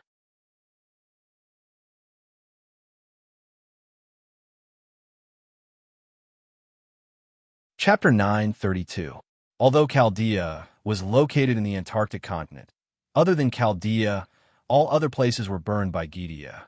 Therefore, Chaldea, which survived under the influence of the magnetic field, could be said to be an alternative singularity. When everyone in the world is crazy and only one person is sober, the one who is sober is the crazy one. That was more or less the case. When the whole world was burned by Gidea, Chaldea, which was lucky enough to survive, became an existence similar to a singularity.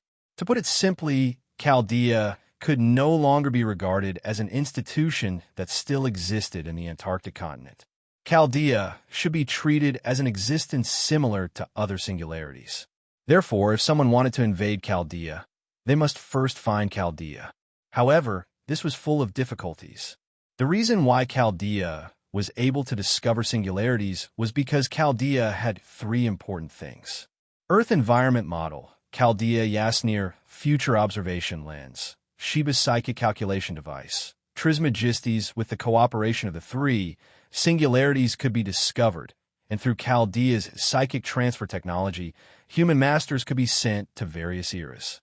If one wanted to discover the location of Chaldea, they probably didn't need to go through so much trouble. However, Chaldea wasn't easy to discover either. However, probably because Chaldea took in Floros, who was sealed in the Golden Holy Grail by Wooming, some unknown existence used this as a medium to discover Chaldea. Currently, it was on its way to Chaldea. The existence in a certain location was probably Gidea. Wooming thought so. However, Wooming thought that this was impossible. Floros was sealed by his own power. Coupled with the influence of Chaldea's magnetic field, it was impossible for Gidea to discover him. Unless Gaia had become even more powerful, she would be able to find the current location of Floros through her previous relationship with him. Fortunately, because Chaldea's equipment was quite advanced, they discovered it in time.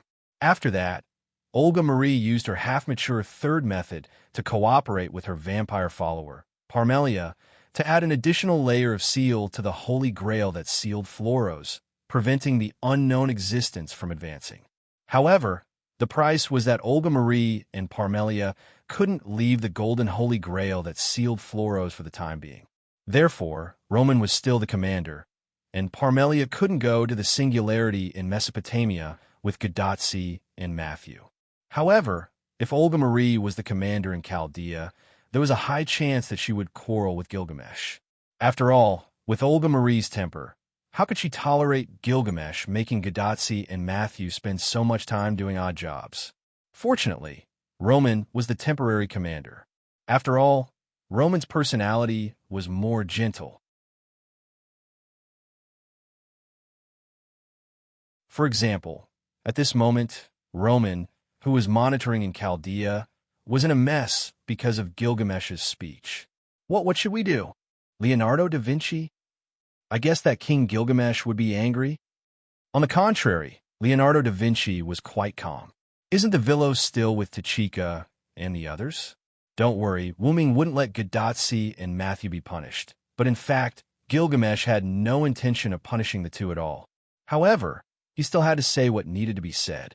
Wooming walked in front of Gadotsi and Matthew and looked at Gilgamesh defensively. I was the one who made them change their plan, and they also had a part to play in getting Ishtar to join us. Yes, this can be considered as making up for their mistakes. Merlin also stood beside Gadotsi and the others and said something good. Hell, although Ishtar is a stupid goddess, she is still somewhat useful. However, it is true that she has violated this king's will, and Hyunryong was the one who instigated her to do so. Logically speaking, she should be guilty of the same crime. Hearing this, Ishtar, whose back was facing Gilgamesh, tried her best to hold back her anger. In the end, she couldn't stand it anymore and said, "I'm going out for a walk, Uruk. Don't worry about me." Then she flew away. You stupid goddess. Gilgamesh's anger was completely understandable. That's right. Ishtar summoned the horse Anna to break through the ceiling again. This king will remember it on your head, Hyunryong. Gilgamesh stared at Wooming with annoyance. However, this king will not delay the proper business. That will be your punishment. In fact, Gilgamesh often used his clairvoyance to see things when he took a short break.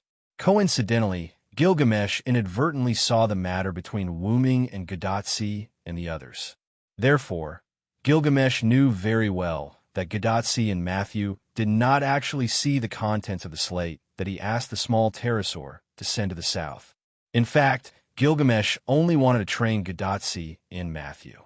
After all, the two of them were really immature and needed more training. Gilgamesh once heard from Merlin that Gadotsi and Matthew had received a lot of help from Wooming along the way. The two of them missed a lot of opportunities to train. Although this did make the path they took less difficult, Gilgamesh would make up for the lack of training along the way in his Uruk for Gadotsi and Matthew. It is true that you did not follow this king's orders. Now, listen to this king of Chaldea. Gilgamesh's voice suddenly became louder, which made Gadotsi and Matthew straighten their backs. It seemed that they were going to be punished.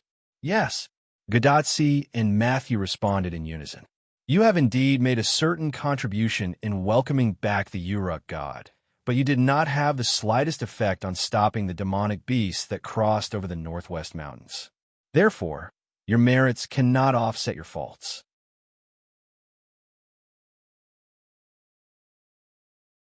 Siduri will arrange a new task for you later. Now, go back to your Chaldean embassy and rest. Gadotsi and Matthew, who originally thought that they would be severely punished by Gilgamesh, were stunned. The punishment given by Gilgamesh was probably quite mild. Is there a problem? Seeing the two stunned, Gilgamesh looked down at them with his scarlet eyes. This cold and harsh gaze made Gadotsi and Matthew come back to their senses. Yes, no problem. Gilgamesh nodded with satisfaction, then looked at Merlin and Anna. Merlin, this king does not want to comment on your dereliction of duty. You will be punished the same as Chaldea. As for Anna, that's it. You may leave.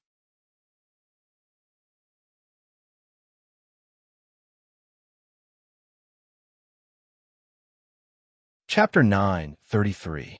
Yes, thank you, King Gilgamesh, for your magnanimity. Merlin bowed to Gilgamesh with his cane, but he didn't leave. Instead, he stood aside and waited quietly.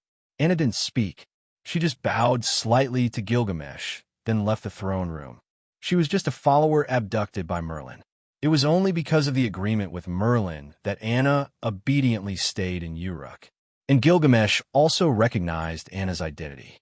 Therefore, the bow to Gilgamesh was just for show. More importantly, compared to the throne room, which was filled with the unique aura of clay tablets, she preferred the flower shop owned by a kind old lady in Uruk. Not only because of the fragrance of the flower shop, but also because Anna felt warmth in the flower shop. At this time, Matthew stood up and asked, "That King Gilgamesh, v. Hyunryong, where is Sir? Is he not with us?" It seemed that Matthew was still a little unaccustomed to Wooming's name in this singularity. Gadotsi was also concerned about Wooming's punishment.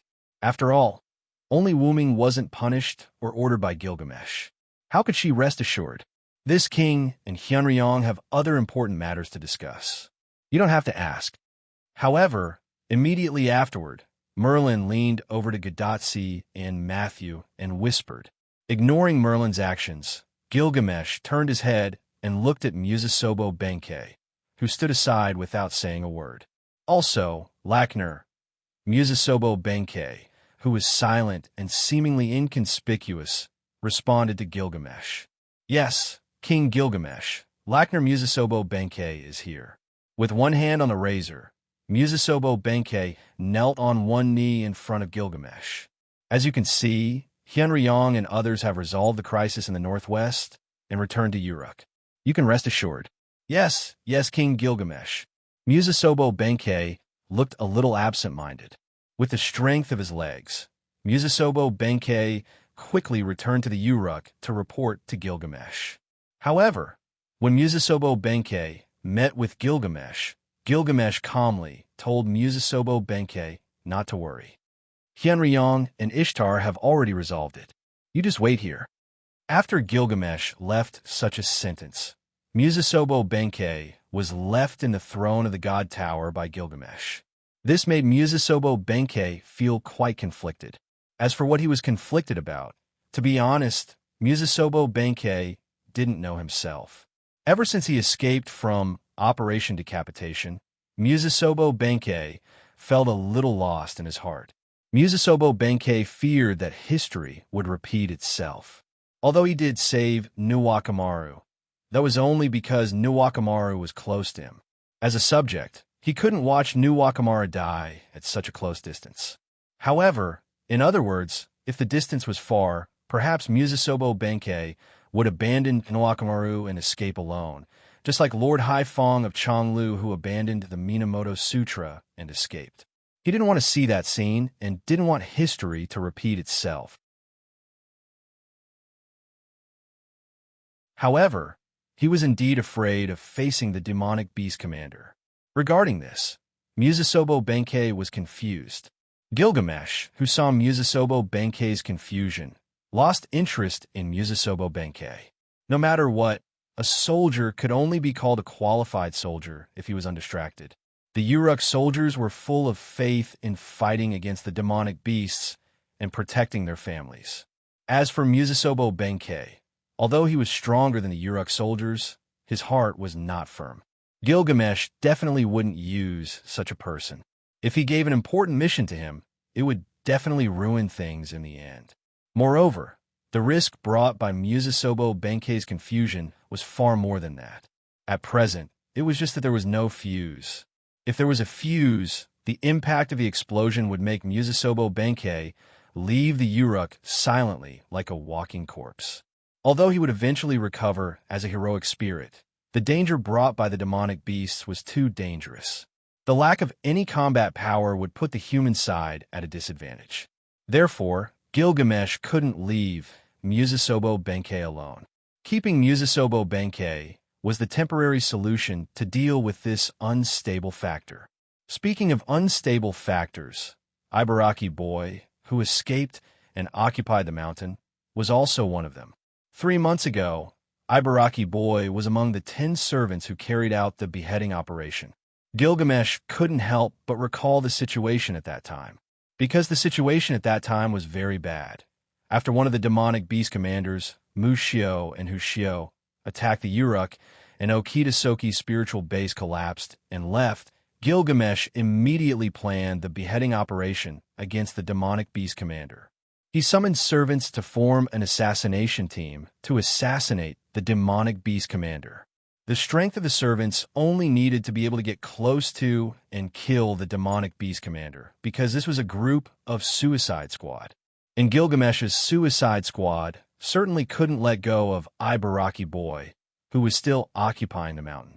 Therefore, Gilgamesh summoned 7 new servants early in the morning and let Shiro Amakusa lead the team to carry out the plan to kill Ibaraki Boy. Ibaraki Boy was a super unstable factor. Even if he didn't join the suicide squad as a consumable, he couldn't be left alive and must be eliminated. And Shiro Amakusa and the others, because Zhuge Kongming followed them, plus the strength of the servants, they directly captured Ibaraki Boy and brought him back to the Uruk. After setting a curse on Ibaraki Boy's spiritual base that could make it explode, Ibaraki Boy naturally entered the suicide squad and carried out the beheading operation. This was probably what was meant by waste. By the way, during the beheading operation, Ibaraki Boy was in the same team as Bayuzin and Shiro Amakusa. After all, even if the curse was used to threaten Ibaraki Boy's spiritual base, it couldn't be considered that everything was fine.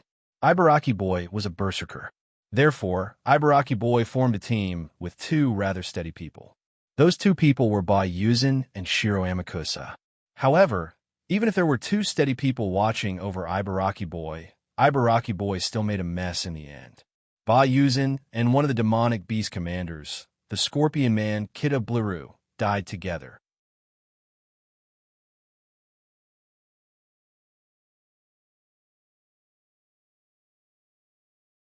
Chapter 9:34. Because of Ibaraki Dojo's mischief, the Scorpion Man Kitabliru used his stinger to hit Bayuchian, causing Bayuchian to be seriously injured. Bayuchian knew that his spirit core had been destroyed, so he decided to take Kitabliru down with him. As for Ibaraki Dojo, Shiro Amakusa definitely wouldn't let him go. Although the servants who carried out the decapitation operation didn't think of returning to Uruk alive, killing a few more demonic beast commanders was good. In the end, because of Ibaraki Dojo's influence, Bayuchian had no choice but to take Ibaraki Dojo down with him. If it wasn't for the insurance method engraved on Ibaraki Dojo's spirit core, exploding to cover for Shiro Amakusa, allowing Shiro Amakusa to take the opportunity to escape from the demonic beast horde. He probably wouldn't have been able to escape. Again, they were a suicide squad. After agreeing to Gilgamesh's plan, the servants who carried out the decapitation operation had already disregarded life and death. The reason why Shiro Amakusa cherished his life so much was because he had to do his best to kill as many demonic beast commanders as possible. Everything was for the sake of humanity.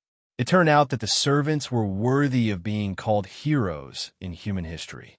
Yagyu, one of the strongest swordsmen in the Jianghu era, Ma Shou, Zhongmo, and the ancestor of martial arts in the East, Kusalaku, worked together to kill Kusalaku, who had great brute strength.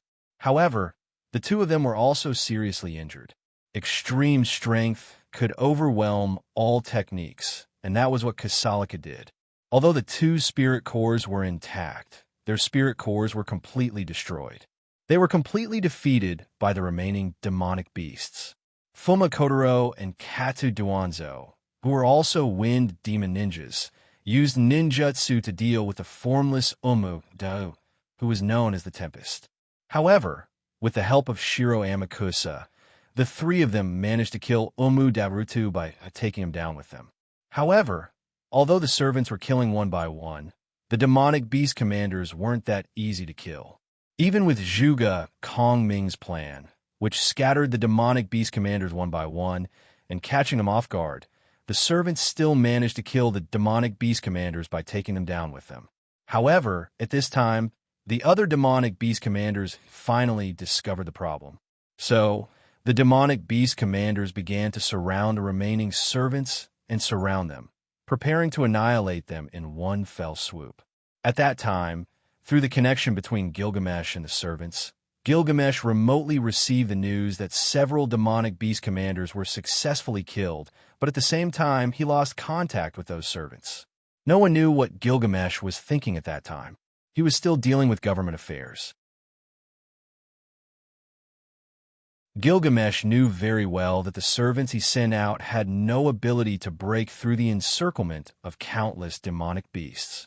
Even if they could break through the encirclement, they would still be hunted down by the demonic beasts. There was no way they would be able to return to the North Wall in time.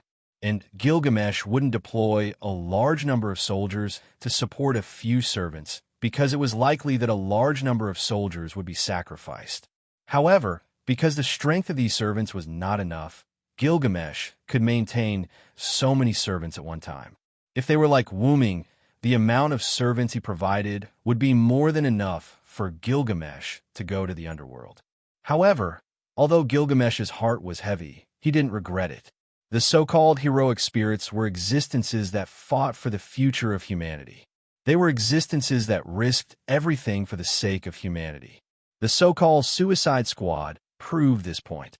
It was precisely because they understood that they would not be able to return that the servants agreed to form a Suicide Squad.